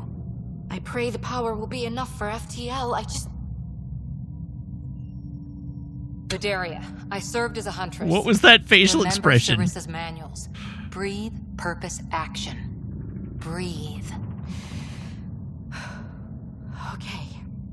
Please take a look at the console. I'll keep watch. Let's take a look at the console. Let's take a look at the console. Let's take a look at the console and close the hangar doors. We've got this. Cover the console while Sam works. Nice steady fire. Yes, ma'am.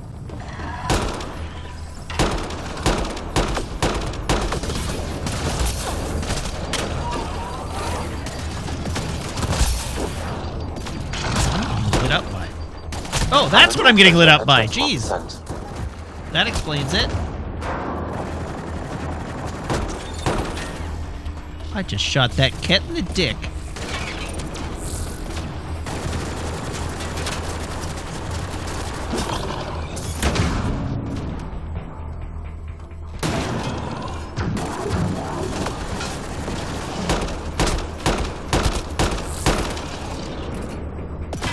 Twilight Spark says, good thing we built this control room with chest-high walls.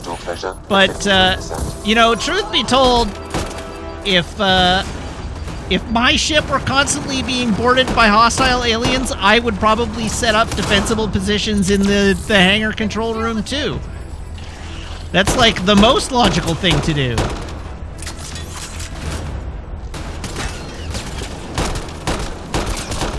Hangar door closure at 77%.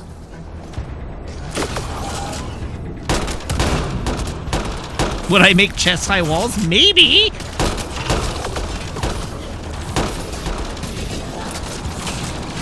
Depends a little bit. What I have available to me, what the best tactically defensible situation is. Hangar doors are closed and locked. Ket access is cut off. Okay, that should have done it. Except there's no power. Vidaria? Let's ask her. What was that? I estimate that several of the Ark's electrical junctions just overloaded. Shit. Vidaria? Vidaria? Still alive, bud?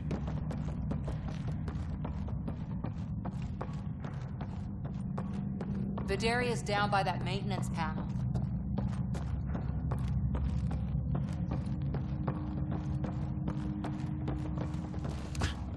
All right, so a couple of questions. One, get out of Andromeda. They don't want you here. That's clearly not true, actually, based on the events of this game. The Angarans don't mind that we're here and are happy to have friends, and the Ket want to turn us into more Ket. So they also don't mind that we're here.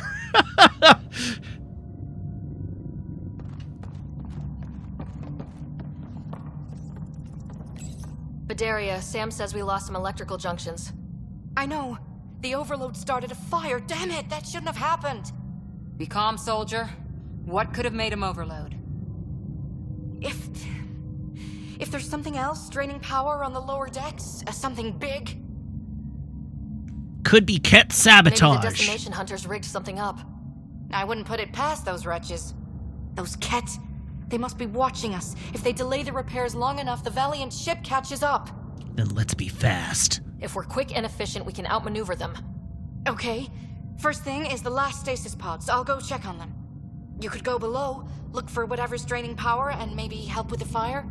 Which way to the lower decks? The living quarters. I'll open maintenance access. You can cut through. Good luck. The Ket are definitely not trying to protect their home. No. I mean, we are definitely a bunch of colonizers. That much is true. Although we had good reason. So, the group of people that are doing this colony expedition, A, didn't think there was anybody here. We didn't actually realize there's anybody here. We had scouted the region. We didn't think there was anybody here. We thought this was an unoccupied area of space. That turned out to be wrong. B, we don't have any way to get home. C, we were escaping total annihilation. We left the Milky Way galaxy because the Reapers were about to come and reap everybody, and we didn't want to get reaped. But yeah, about 600 years ago, when we checked this sector of the galaxy, there didn't appear to be any life forms here.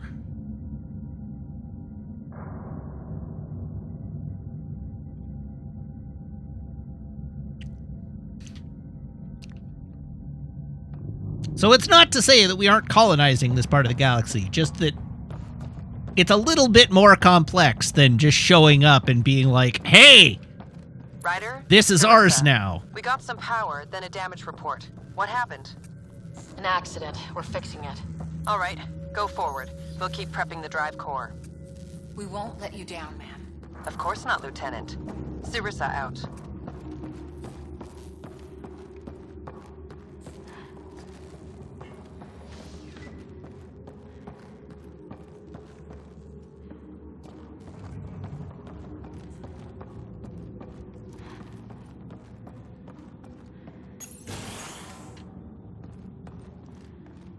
Guess the Asari cut the lights, or someone did. Okay, presumably we can't go straight this way yet. No.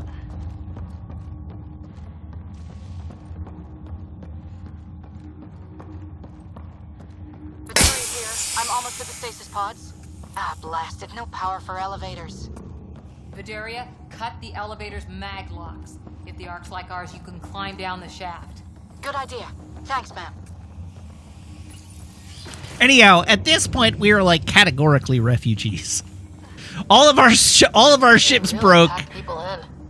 We're stuck a galaxy away from our home world, and we're running out of food and supplies. Color fun for all ages. This holographic coloring book is set to a simple image of a farm. Someone has scribbled in colors and drawn Thessian animals. Scrawls on one side read, "My farm. Plant seeds, watering can, feed them lots of hay. Mummy says we have to go on a ship again. Mummy says I have to be brave. I don't want to be brave, I want to be a farmer."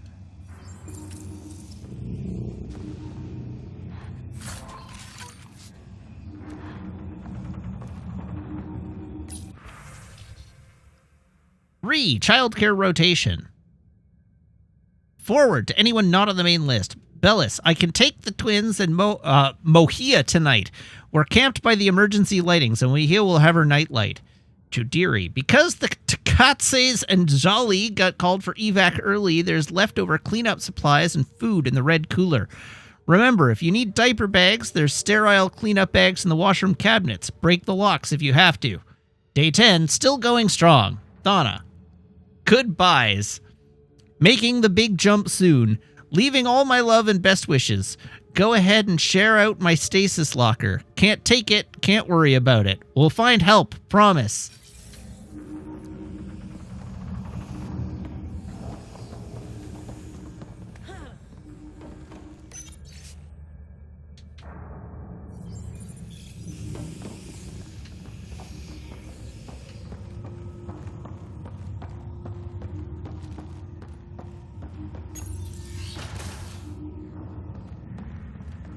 So many people crammed in, waiting, hearing the emergency alarms.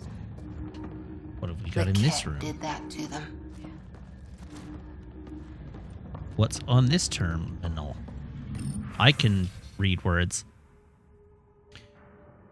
What's happening?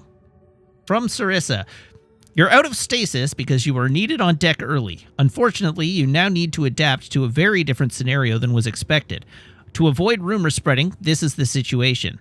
We are under attack by a hostile species. Diplomatic overtures were rejected and will not be repeated. Regrettably, our matriarch, Ishara, died attempting negotiations. I have reluctantly taken on her role as Pathfinder, but cannot replace her. We must deviate from our intended course and attempt to lose the enemy before we rendezvous with the Nexus. With Captain Atandra's approval, I've authorized a general evacuation order as we revive civilians.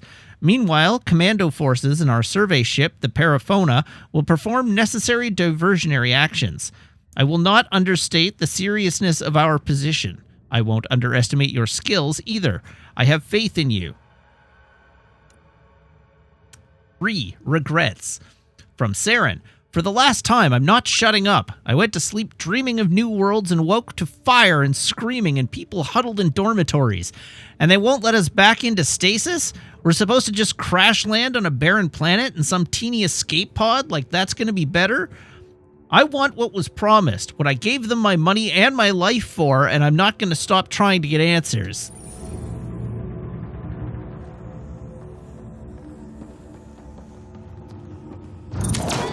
The cat brought their pets.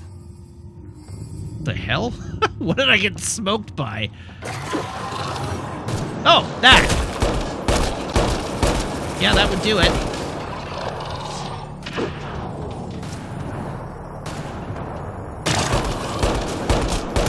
Really hope these things got aboard after the children left.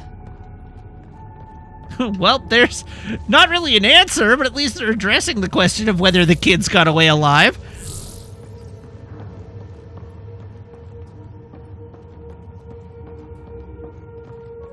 We're not alone.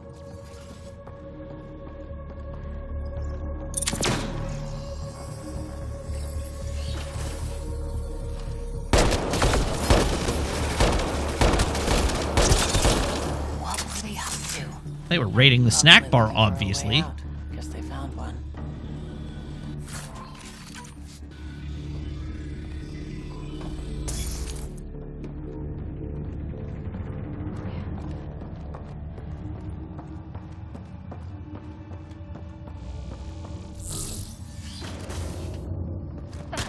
Fideria again. 2 Ket were trying to mess with the stasis pods. Not anymore. Good work. Remember Sarissa's manuals. Stay low. I will. The pods are safe. I'll keep tracking that power drain.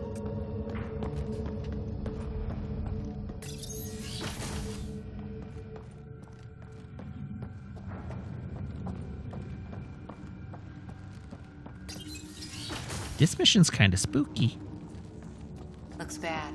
Not Why like isn't the fire really suppression spooky, system but a engaged? little spooky. Either insufficient power or the explosion damaged fire control. We could fix that if we find the controls. And then reach whatever's draining power without getting singed. It's Fideria. Ow. The Ket Should- saw me. don't stand in the fire. An air vent. Ready your biotics and pick them off as they pass. But they'll hear. You're a huntress, a silent predator. Okay. Going silent. Since I played Control, am I going to try Alan Wake 2? I should probably play Alan Wake 1.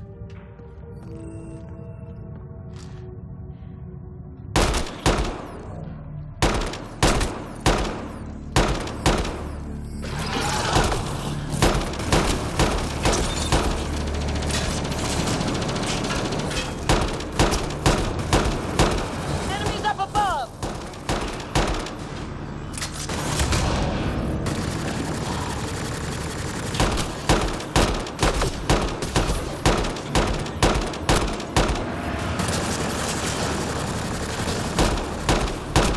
Ket, light them up!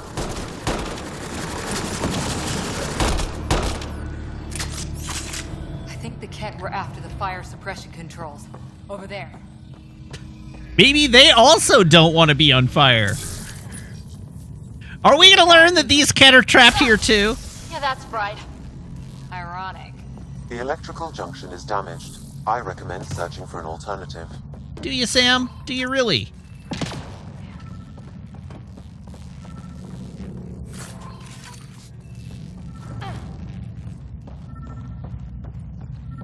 Can't see a way to fix it. Any luck, Ryder?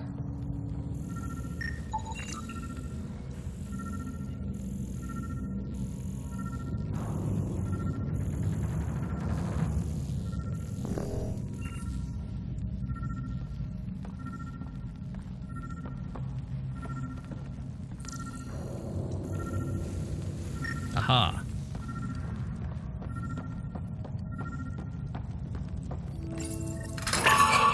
Whatever this powers, the Ark needs fire control more.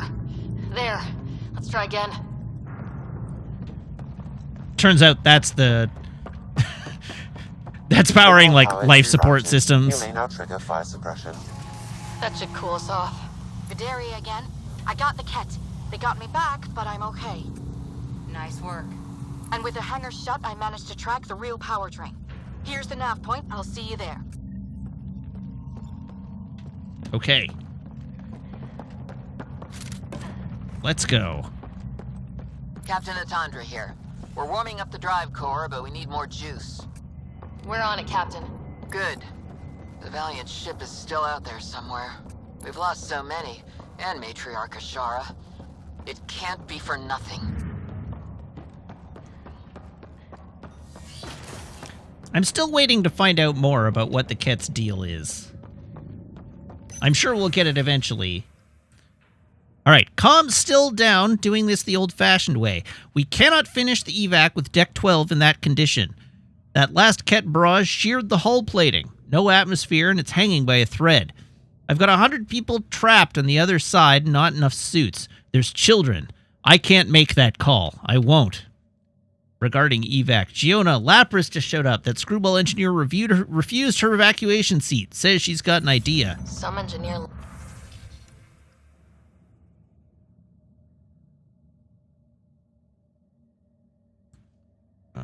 Security.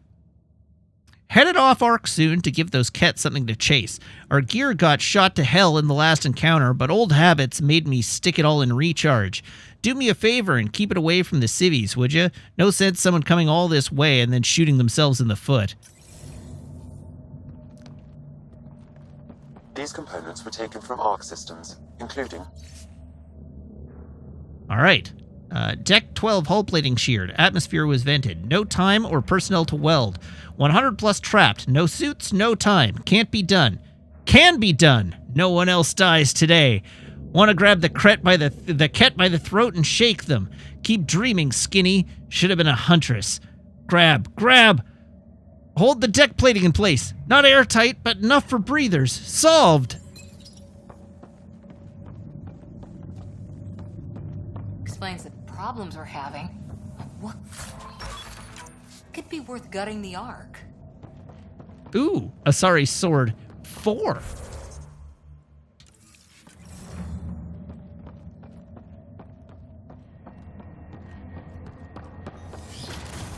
Oh! What is it? Don't know. Looks like an observation deck. Wow, a lot of people came through here fast. How could you possibly tell that? Right over here. Some sort of Ket technology. Thank the goddess, you're all right. Here, this is what's draining the power. What is this thing? It looks like the Ket attack sheared off some hull plating. Then someone rigged up this Mass Effect field device. The field's so strong it holds the hull together. It would help people evacuate the deck beyond. Well, that explains the headaches. And give anyone sensitive to Mass Effect fields a nasty migraine. No kidding. But they'd survive. The deck's deserted now. We have to turn the device off. I tried pulling the plug, but nothing. Can you scan it? Maybe your Sam can figure it out.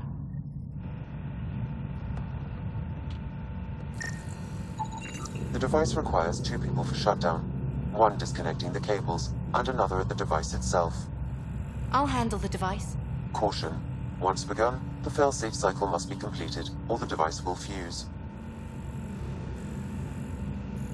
Okay. Sure.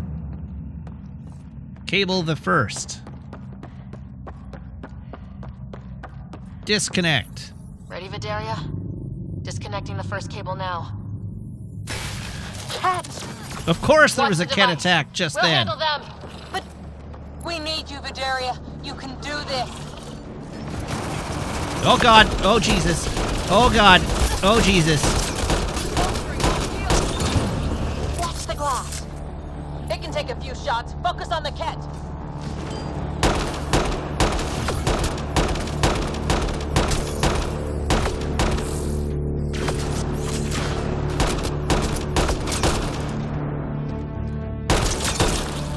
They're down. Okay, next cable. Ready when you are. More cat! Cat! Take them down! Goddess, how many came aboard?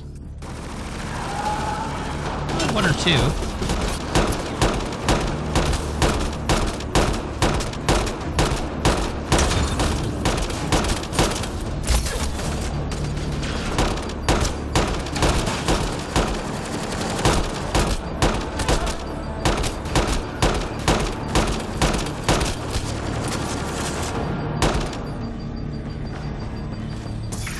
Mates.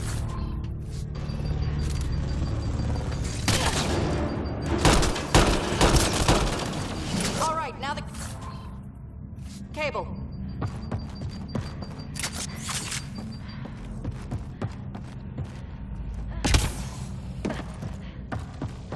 Cable 3. Working on the last cable. Another attack. They're desperate, Ryder. This must be the last of them.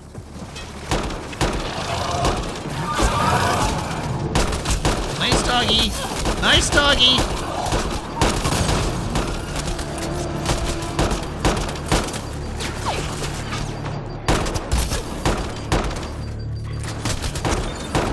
This is their last stand. Break through.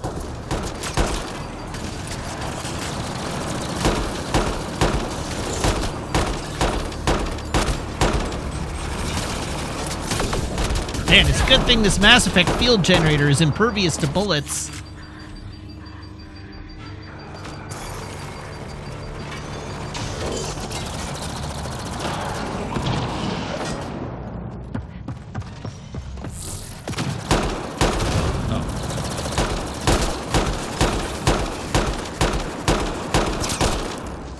The cat are down. The device can now be deactivated.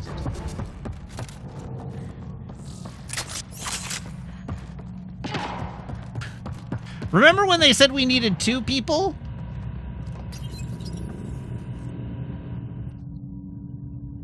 That noise. It's gone. That's what we wanted, right? It's Captain Atandra. Ryder, the drive core's coming online. You did it. A few minutes, and we're out of here. There's a hole in your arc, dear Liza, dear Can we Liza. still go to FTL if there's, say, a big hull breach down here? The maneuver I've planned should hold us together. If the FTL burn doesn't, we'll have to cope. Sarissa here. Superb work, all of you. We're almost home.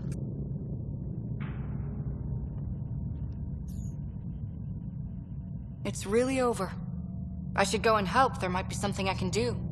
You've done a good job. You helped save this whole Ark. Not bad for your first big mission. Sarissa should be proud, Vidaria. You'll be one hell of a commando. You'd know, Lieutenant. Thank you for everything. Goddess guide you. Pathfinder, restoring power has freed up a data cache. It includes the succession log from Matriarch Ishara. Uh-oh!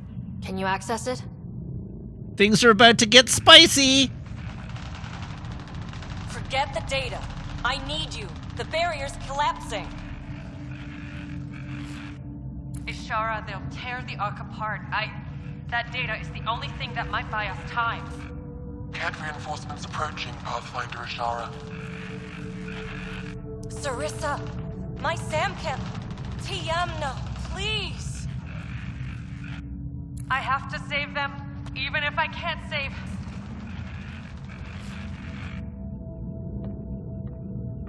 Forgive me.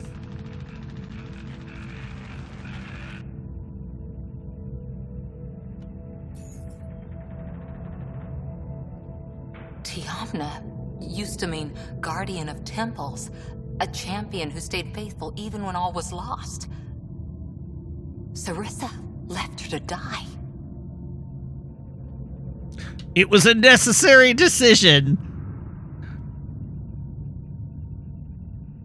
Sarissa was forced to choose between her Pathfinder and her Ark. She made the right call. Look around. Does this look like a right call? I mean, is the alternative no Ark? What do I do? First, we...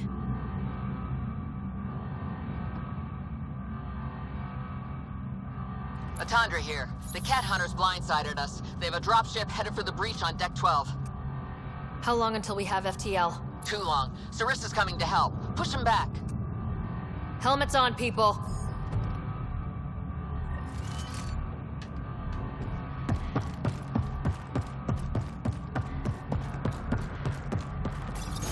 Caution. The mass effect field device is still connected. Remotely triggering it may affect local gravity. Could be useful. Keep your mag boots active!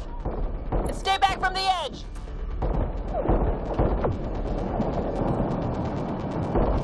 Yeah, no edging.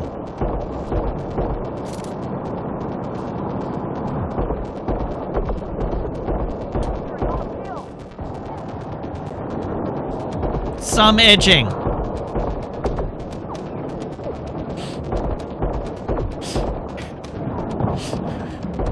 Edging for some, miniature American flags for others. We've got reinforcements!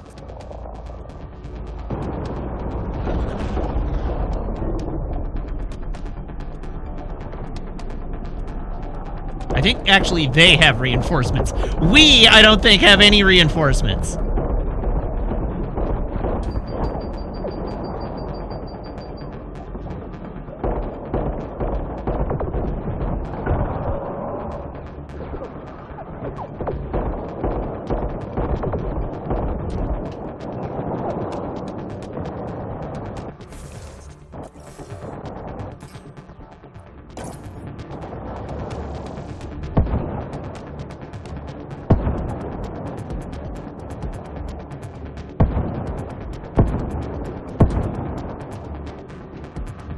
Ryder, the Valiant's sending more Ket.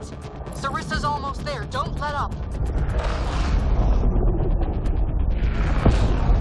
What? Enough! The decimation will not be denied. I will take my prey. Must be the Valiant himself! Take him down! Oh yeah, there he is.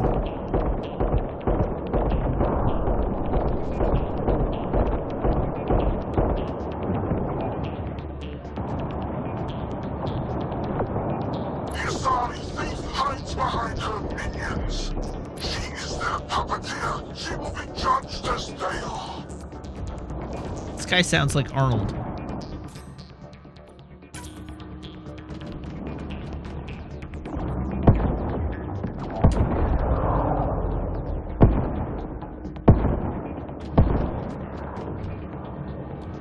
Whoops.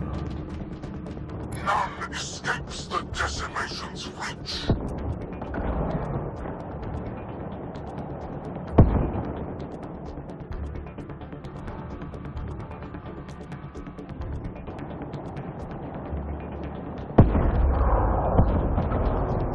Yeah, get wrecked, nerd. Uh-oh. He moved.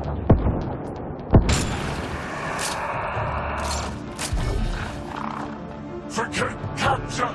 Launch everything! Kill the Ark! Maybe we could have executed him before he gave that order? Incoming fire!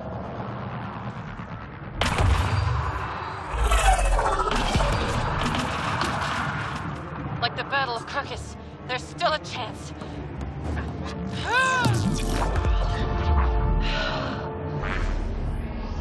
You're gonna need a bigger shield. Please!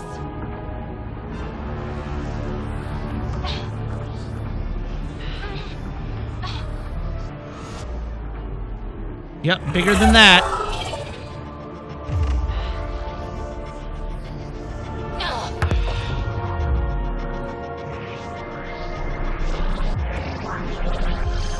All right, that's about the right size of shield.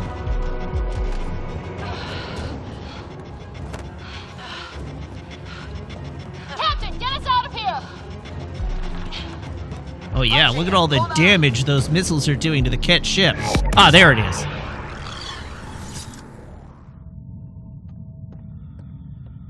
A skeleton crew, but enough to patch up the Ark. She'll make it to the Nexus. Whatever it cost.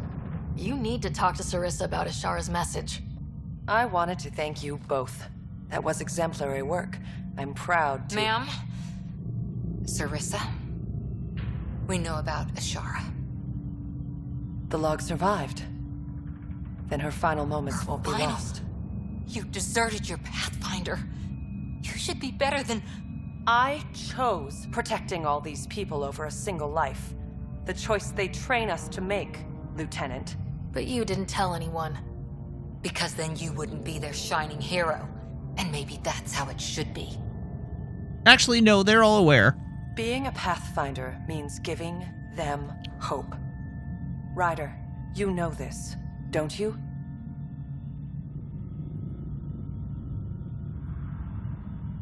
The Asari should know. They need to hear the truth. Let them handle it. Surely you can spin it. She nobly Ryder, sacrificed her life. Cora, don't do this. Sorry, but we need to prep for the Nexus approach. We've got a hell of a story for them. There's... more. Sarissa chose retrieving the Ket data over saving Ashara's life. Our Sam found the succession log. One of your harebrained ideas got Ashara killed? The Ket killed her. I had to be sure the Ark could escape them. And we did, again and again, while they hunted us down. It's only dumb luck that Ryder found us. Who's next in line?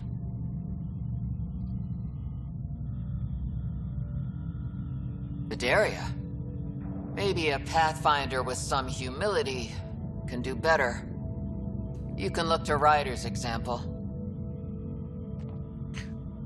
Oh, man! You know what? Keep Sarissa's Pathfinder. She did the right thing. Professional take. I keep Sarissa where she is. You can't be serious. She was right. You deserve to know what call she made, but it was the right call. But if she lets her people down again... I'll do my job, Atandra. And I'll take the consequences. I don't pretend to know what you're thinking, Ryder. But maybe they'll understand and forgive. You can survive without forgiveness. They train us for that, too. No regrets.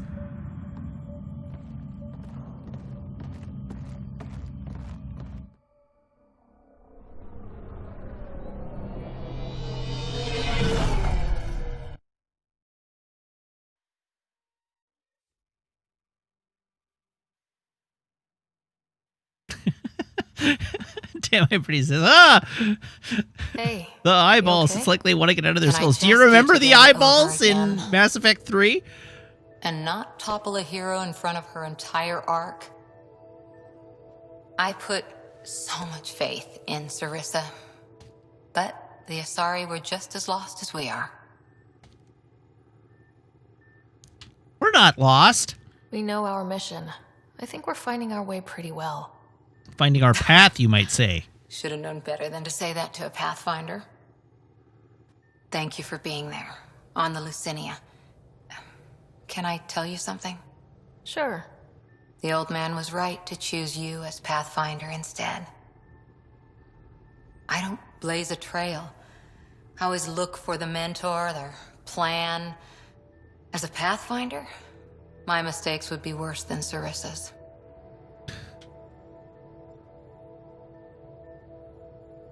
You've done great things. You defended us on Habitat 7, found the Asari Ark, and fought the Ket, all without being a Pathfinder.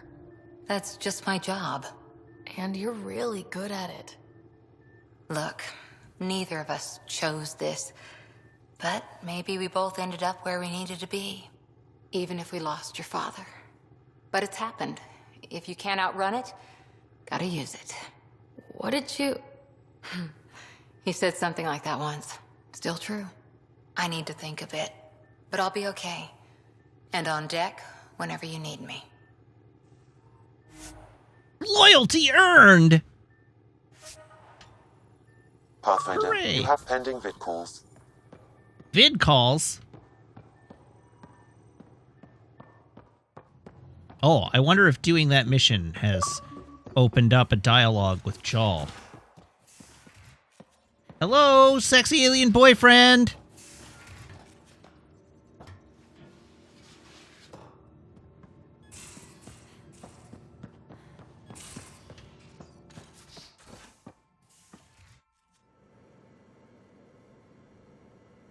Need something? I can stop what I'm doing. No. I'll see you later, Jal. No Stay new strong dialogue and yet. clear.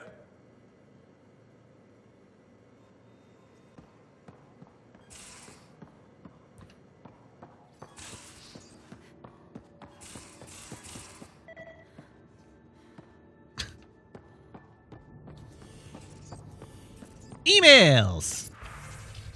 Thank you.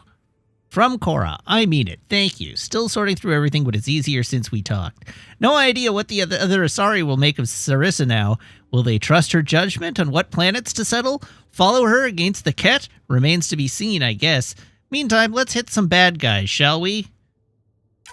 Heading home from Lieutenant Hyderia. Hey, Ryder, remember me, Hyderia? We talked at that nice outpost of yours while I was taking care of evacuees from our Ark. Not anymore, though. We're heading home. With the Lithuania back at the Nexus... Lucinia back at the Nexus, they've got the people in shuttles to get us back there. They're saying none of it would have happened without you. I believe them. Thank you for everything. I don't remember this person at all.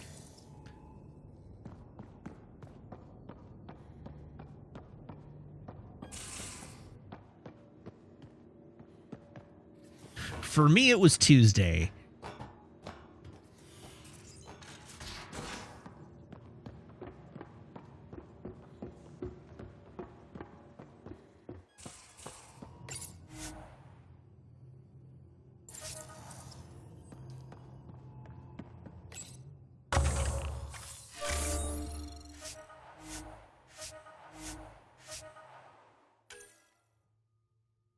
Oh, I have no new cryopods. But do I have enough to build a sniper rifle?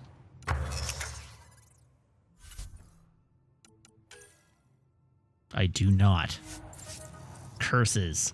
Have any of my strike teams come back? Oh, one of them did. Look at that. No! Mission failure!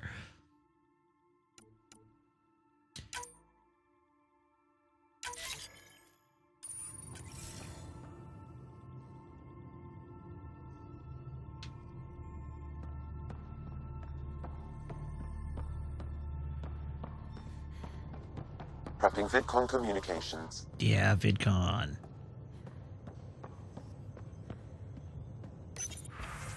Axul! Call Jal to the meeting room to discuss Axul's message. Jal, to the meeting room, please. Jal, I'm in the meeting room. Right behind you, Ryder. Yeah, that's where I want you. Jal Ahmadarav, you always were a short-sighted fool, helping an outsider instead of your own people. You're unfit to bear your family's name. Jeez, what an asshole. Okay, this guy is really starting to piss me off. He always was a Veshanon. Vesha what? Someone pleased with his own shit. We've never gotten along. He's jealous of you. Here's my romance dialogue. He's jealous of you. He's just jealous. Of what?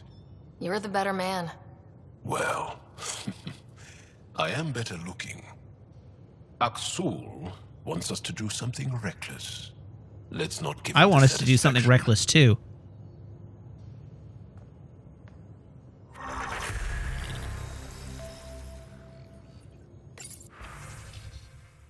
Call Director Addison. Ryder, tell me about the satellite you found. Director, what are you talking about? My alert identified a ZK resource tracker. They're emergency tech, full of overrides so they can bypass protocol. They were designed by Dr. Zoe Jean Kennedy. She disappeared with the Exiles.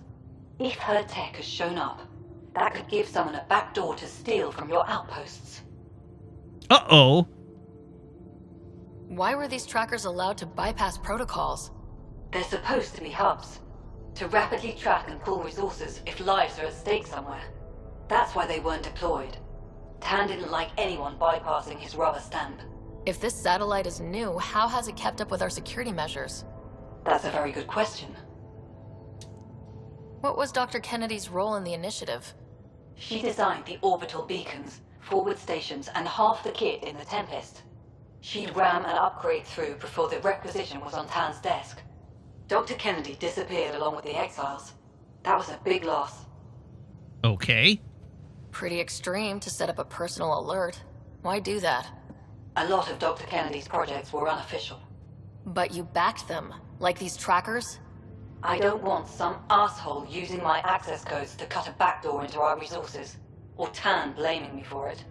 But I also want to know what happened to her. She disappeared with the Exiles, but you weren't calling her one? She sympathized, but we'd never let an expert like that go. She was vital. But in the chaos, a lot of things, and people, went missing. Yeah, because she left. If we have to find the tech or the person, where do we begin? You got a sliver of data from the first tracker. With more scans, maybe Suvi can assemble a point of origin. Obviously, these trackers are being deployed where initiative tech is concentrated. That means outposts. Try another outpost system, or place more. Maybe you'll draw them out, whoever they are. And when we find them? They're stealing our resources. My concern is Dr. Kennedy, her tech, their lives. In that order. Boone33 asks, is anyone on this mission not a scientist performing banned research? And no, Andromeda is very clearly Space Rapture.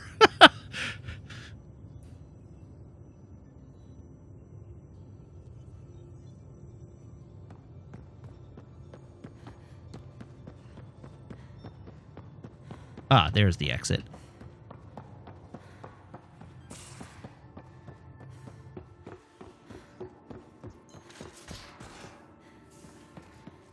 Can I just drop? I should be allowed to just jump down.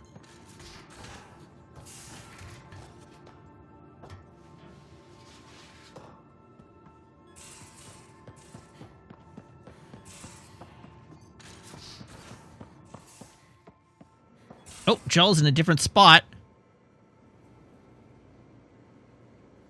What can I do for you? Oh, God damn it! I'll see you later, Joel. Stay strong and clear.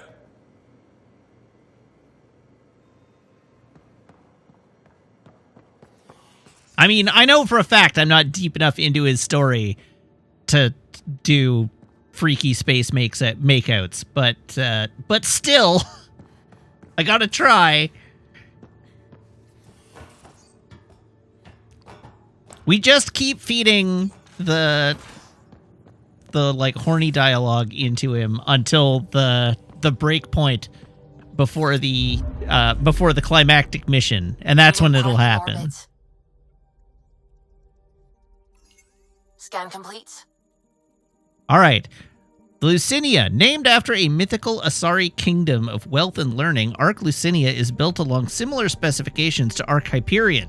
Sensors currently show heavy damage to many decks, minimal power, and few life signs.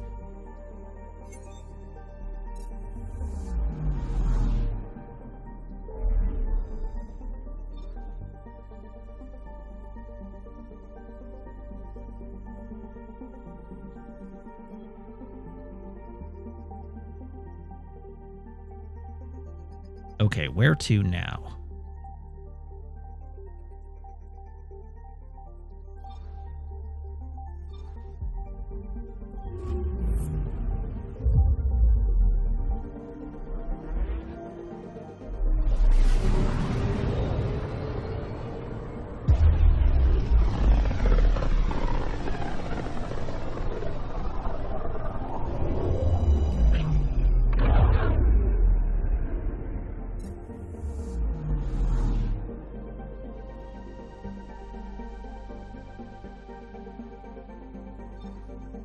Grogorna. I'm picking up something.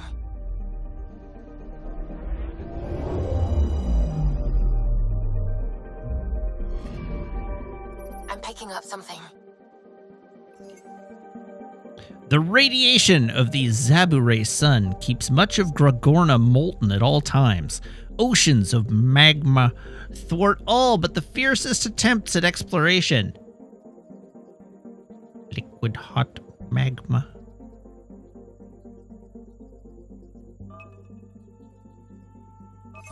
Probe away.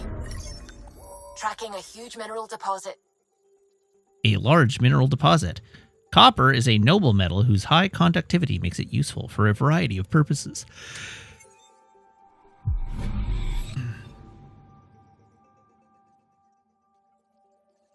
Anomaly on sensors.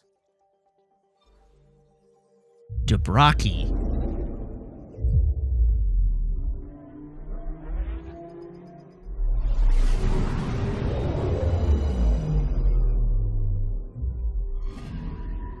I'm picking up something. Of course you are. Dothraki's nickel and cobalt surface defies the planet's intense heat to remain solid. Trace readings of element 0 are present but difficult to pinpoint. Deploying probe. I found something. Crevasse! This narrow canyon is startlingly deep. That's what she said. A river of magma rich with minerals runs at the base, and alien technology, possibly old Angaran facilities, line the walls. This must be the source of the planet's element 0.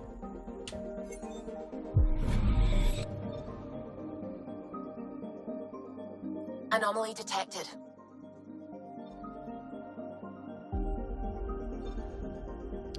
Radiation trail.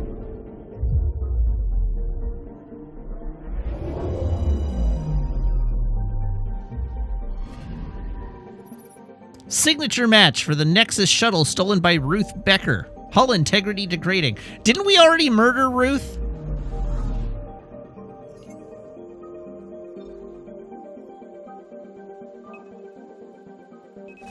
Probe away.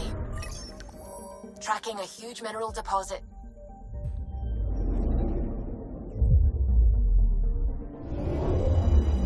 Pretty sure we already finished that mission. Come on, beryllium. This ultra-dense asteroid contains a carbonaceous buildup around a metal core composed of an unknown alloy. It's highly likely it was part of an artificial structure centuries ago.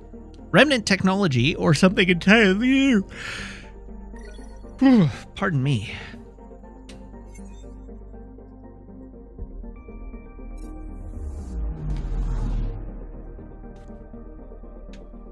Aladdin, A New World. I don't know. I've never played this game before, Sam Wonk. I don't know what worlds we have left to do.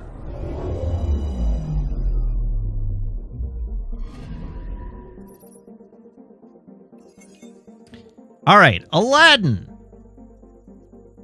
A moistureless, sweltering landscape covered by a large number of cover subsidence sinkholes. Aladdin still supports life to a limited degree. The fledgling Krogan colony of New Tachanka is here, along with what appear to be abandoned mining facilities, scattered outposts, and camps. So I guess this is...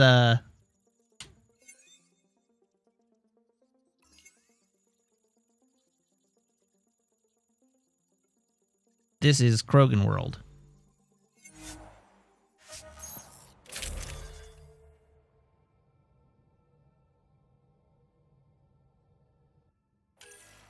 Now I have Asari Sword 5. So we can upgrade Asari Sword.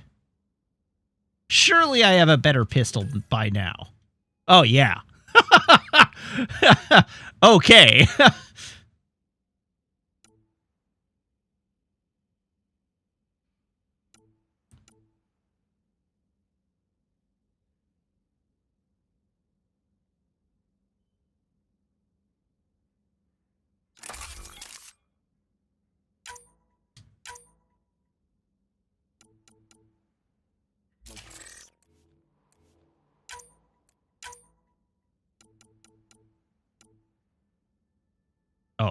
That's way better.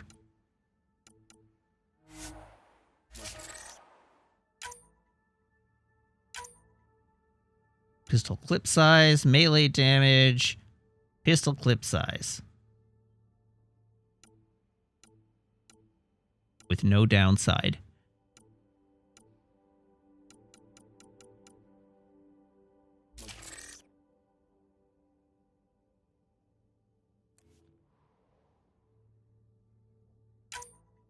I should check the mods on this too.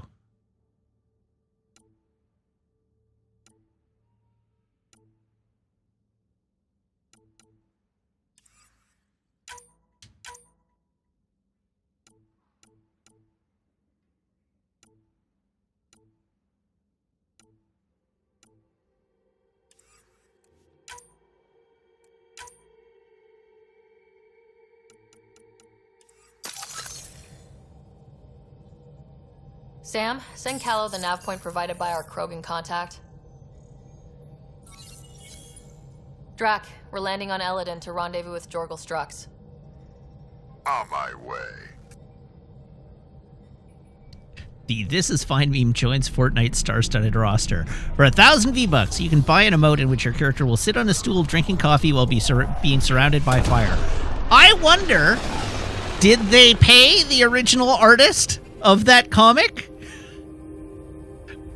Where is this meeting place exactly? Called the Paradise. Oh, they did! Nowhere, as far as I can tell.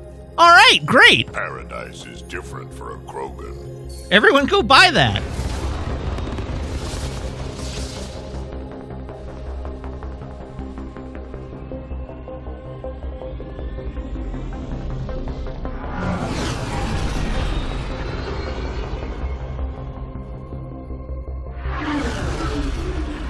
Remnant starship? No. Only 41% exposed. I will gather what information I can, Pathfinder.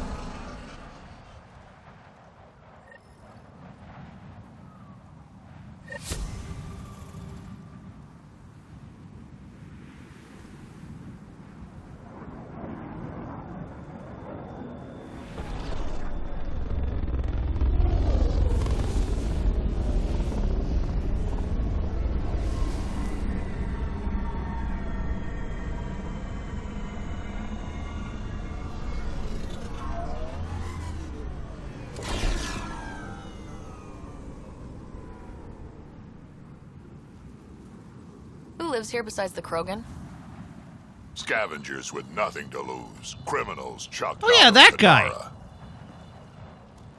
Gonna be interesting. I'm gonna head to the colony, smooth the waters. Izandai asks, isn't Fortnite free to play? And the answer to that is yes, but if you're a free player, you'll get bullied by your classmates for just having a default skin.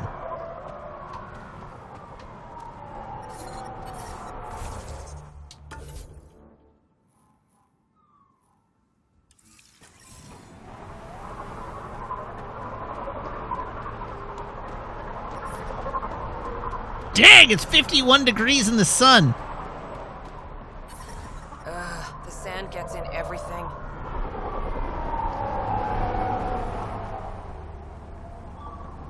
Ooh, fluorite. Think you're tough? Wait till you meet the other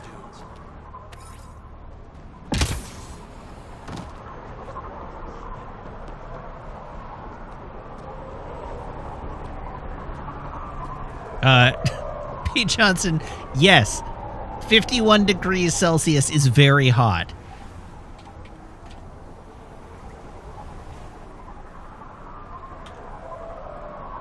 That's 124 degrees Fahrenheit.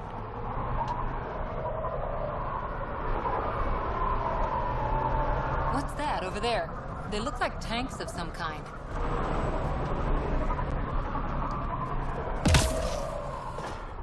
Yeah.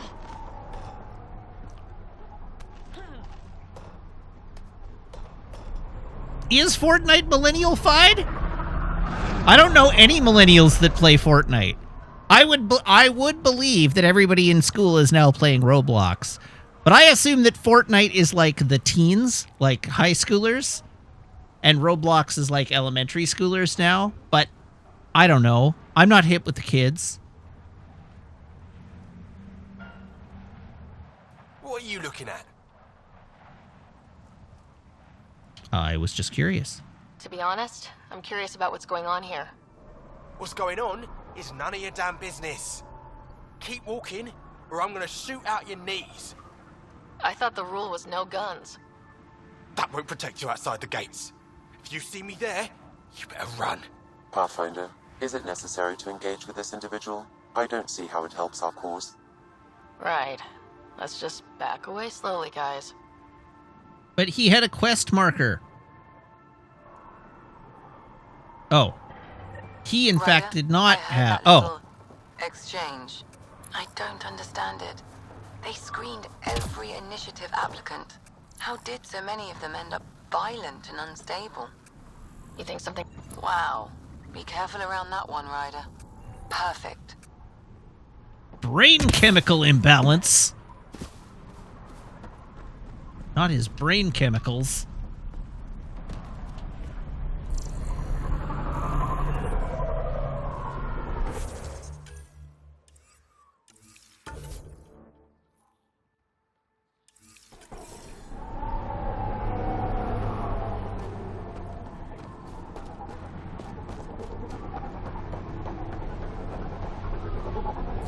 I'm supposed to get the next seat off this planet. I have credits. I need to get back to the Nexus. That one didn't work. Try someone else. Not a scavenger, Ryder. Not a scavenger, but increased aggression, possible cerebral deterioration. No other unusual readings. Nah, you got a little bit of cerebral deterioration, but nothing else unusual.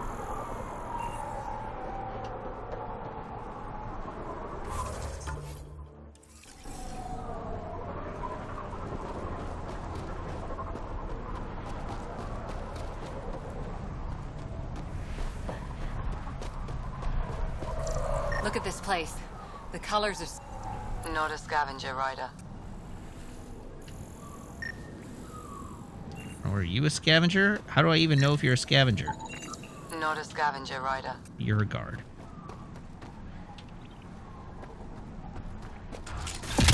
Who are you? Are you a guard? Not a scavenger, Ryder. Why do I keep finding guards? That one didn't work. Try someone else.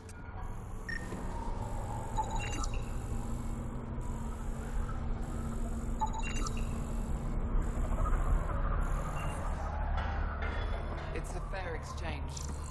Why? Because you say it is. Partly. They've all got cerebral deterioration. Who is this? Be in business if I wasn't fair. If you don't think so, go trade somewhere else. Okay, I will.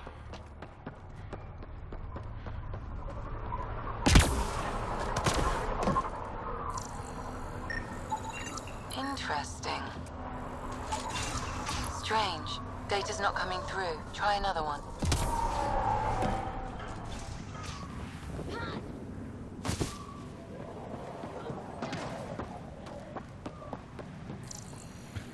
Sandlung says, God, they must have paid so much money to get Natalie Dormer, and then she mostly says not a scavenger rider. Well, in fairness, she only said not a scavenger rider once. And then they just reused that Not a scavenger dialogue rider. line. Come this way. Follow me. That's a fancy ship. I mean, I guess she probably said not a scavenger rider several hundred times, but they only used one.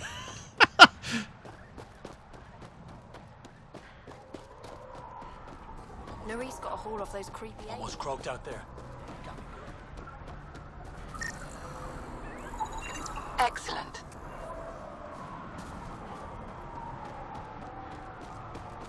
You think you're tough? Nice gun. Where'd you get it? Get out of my face. I'm gonna.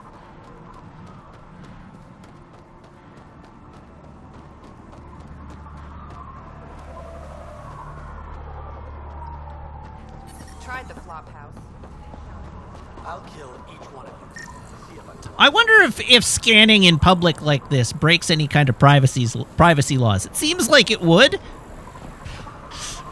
Unlike taking a photograph, is there a presumption of privacy in public spaces? If you're scanning somebody's brain chemistry? Thanks, Ryder. That should be enough. I'll analyze this and let you know what I find. Yeah. I'm wandering around this planet scanning people to see if their brain chemistry is weird. I mean, that's very considerate of you. I would appreciate that. And so, like, you know, if you're taking pictures of people on the street for non-commercial purposes, like, whatever, there's no presumption of privacy in you public can take spaces. videos of people in public spaces. Yeah, but what if I'm scanning their brain chemistry? That seems Are like you using it for a commercial purpose? I don't know, but that does seem like it violates an individual's privacy if I'm looking at your insides. Are you looking at the... Yeah, this is... If I'm taking a picture of your not. insides, it's probably not legit. No. Yeah, let's get these people. Thank goodness we don't have this Data's issue not coming yet. through. Yeah. Try another one.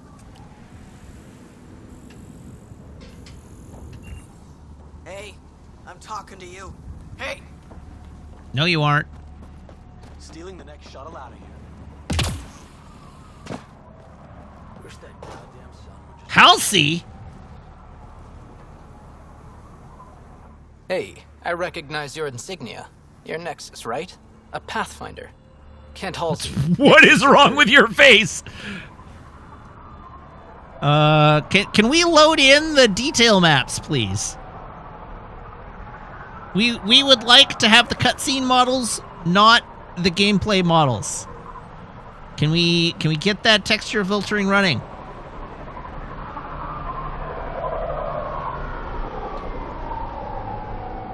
Must be a reason you're here. Is there a problem? Not with the Nexus. This is a personal matter.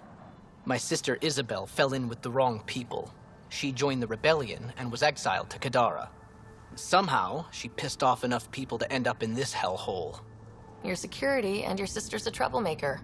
Puts you in an awkward situation. I don't care about that. I'm here to find her.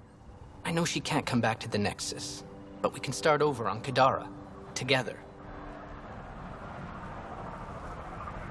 That's noble of you. You're a good brother, Kent. Don't congratulate me yet.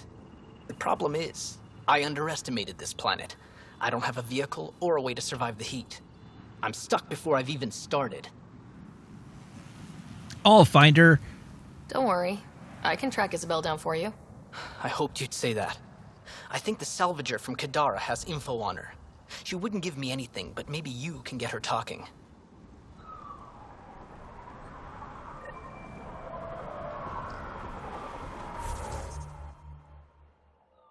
Oh, I have 20 skill points. Good grief.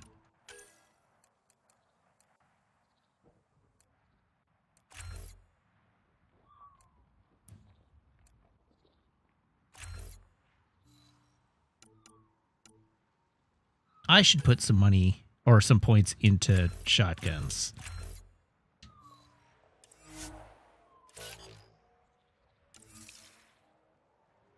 Skills. Cora, auto level up. Vetra, auto level up.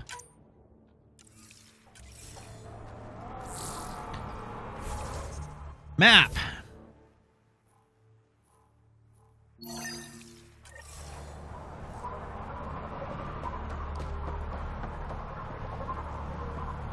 Or I could use the ability to change my class and experiment with new builds. Absolutely not. There is no problem that can't be solved without with sufficient application of gun. Well, well, look at you. I'm good at reading people. Want me to guess who you are? Shoot. A Pathfinder. Oh, how'd you guess? How do you know? I cheated. I run salvage to Kadara. Word travels fast there. Should hear what the Collective is saying about you. What are they saying? Well, now I'm curious. I won't repeat it, for your sake.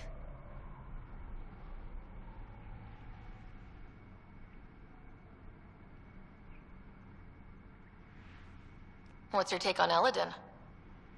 If the worm or the gang leaders don't kill you, the heat in Ataraxia will. I don't know A how worm? anyone can live here. Somehow, they make it work. Did the Krogan bring a worm with At them? least once a trip, an escaped slave or ex-cultist tries to bribe me for a ride out of here. Except the Krogan. I've seen New Tachanka. We'd all be lucky to have a setup like theirs. You said you run salvage to Kadara? How does that work? The scavengers come from Hell's Promise to sell me their scraps. I pay them next to nothing. Charming. Then what? I haul my loot to Kadara and sell to the merchants. Sloane takes her cut, naturally, but mostly I make a killing. Sometimes I even buy water from Ania and sell it at a premium in the flop house. It's a solid life. If you say so. Yes, there's the robot Thresher Moz, but did the Krogan bring a real one? You must deal with the scavengers a lot. No more than I have to. Slavery, cannibalism, gang leader worship. It's enough to make my skin crawl. But you work with them. Strong words from one of their customers.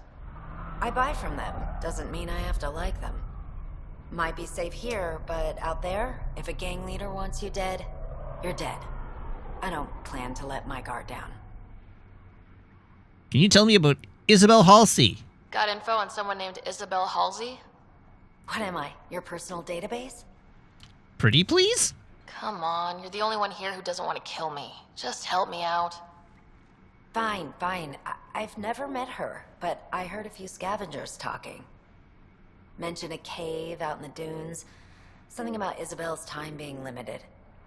This is the nav point. Just watch out. That's a bad area. All of Eladin is a bad area. Good point. How about Reyes? Ever work with a guy named Reyes? Reyes? He's one of my buyers, actually. You know him? Used to. Know where he is?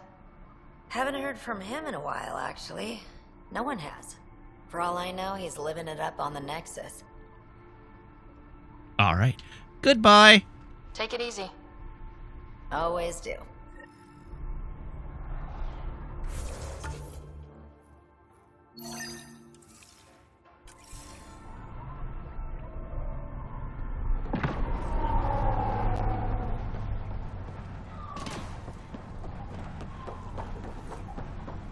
Stop shushing me. Strux should be leader of New Tachanka. Don't have to be so loud about it, Saul. Are you Jorgal Strux? Jorgal! Maybe. You who I think you are? Sarah Ryder, Pathfinder for the Initiative. You asked me to meet you here. Yeah, I did. Thanks for coming. I want to build bridges. Everyone's best chance for survival is to cooperate. That includes the Krogan. Good. Nice to know some people are on our side. So you have problems at the colony? It's heading to a bad place. We can't be there anymore. Morta's become a tyrant. Did she kick you out? Hasn't come to that yet, so we're laying low. I want to keep my eye on her.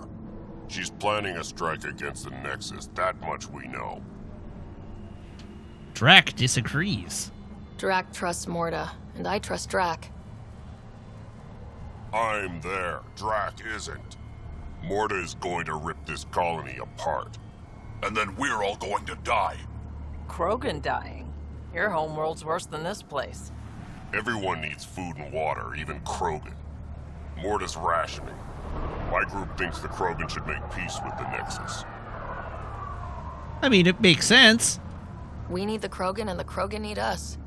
We all came to Andromeda as one. We should at least try to fix this. Well, there won't be a colony to make peace with if Morta ruins it. You don't believe me? Go to the Krogan colony yourself and see what she's planning. Talk to Ravenar Brink. He's one of us, on the inside. If the safety of the Nexus is really on the line, I'll go. Better hope she doesn't shoot me on sight. Yeah, that'd be a bad omen. Oh yeah, 4% viability.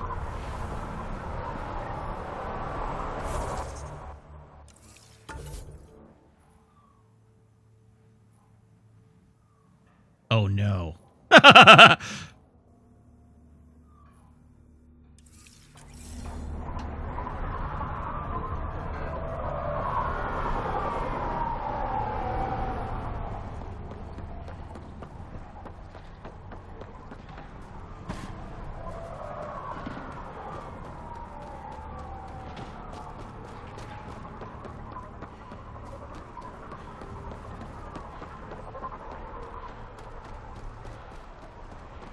Okay, where is the Nomad? Temperature levels are climbing, Pathfinder. Is that the Nomad? I thought that was the Nomad, but that is not, in fact, the Nomad. Where is the Nomad?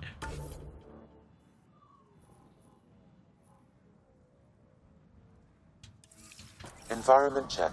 Temperatures are within acceptable parameters.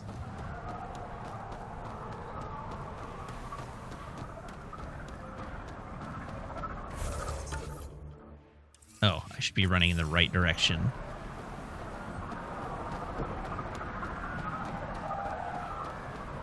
I was wondering why that wasn't showing up on the map. Heard you killed Clank. Life support restored.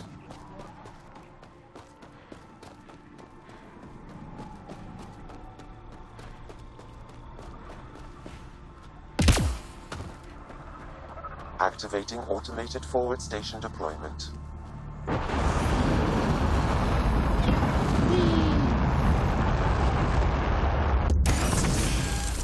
Beautiful.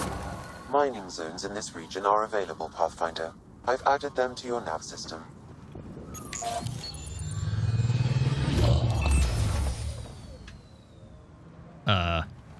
So, Eladin. Charming so far. What do we got?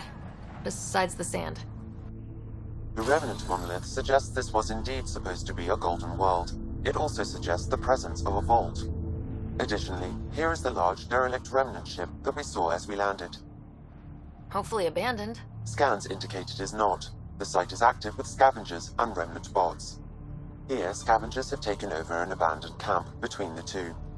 In this direction, located in one of the planet's sinkholes, is New Tuchanka, the Krogan colony. Sinkholes. Sounds fun. Not really. Eladin is tidally locked to its sister moon and that gas giant above. This side of the moon never cools. Getting trapped in a sinkhole without shelter would mean certain death, as one's blood would boil in 75 seconds. And on that cheery note, let's head for the climate-controlled That's pretty paradise hot. of the Nomad.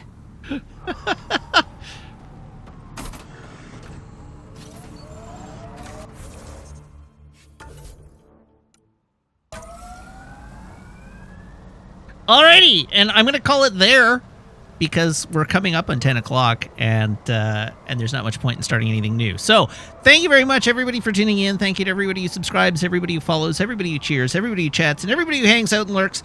It's a genuine thrill to stream for you, and I hope you have as much fun watching as I do playing. I'll be back tomorrow, same mat time, same mat channel, here on twitch.tv/Wiggins at 6:30 p.m. Pacific Daylight Time, playing more Mass Effect Andromeda. So you should tune in for that.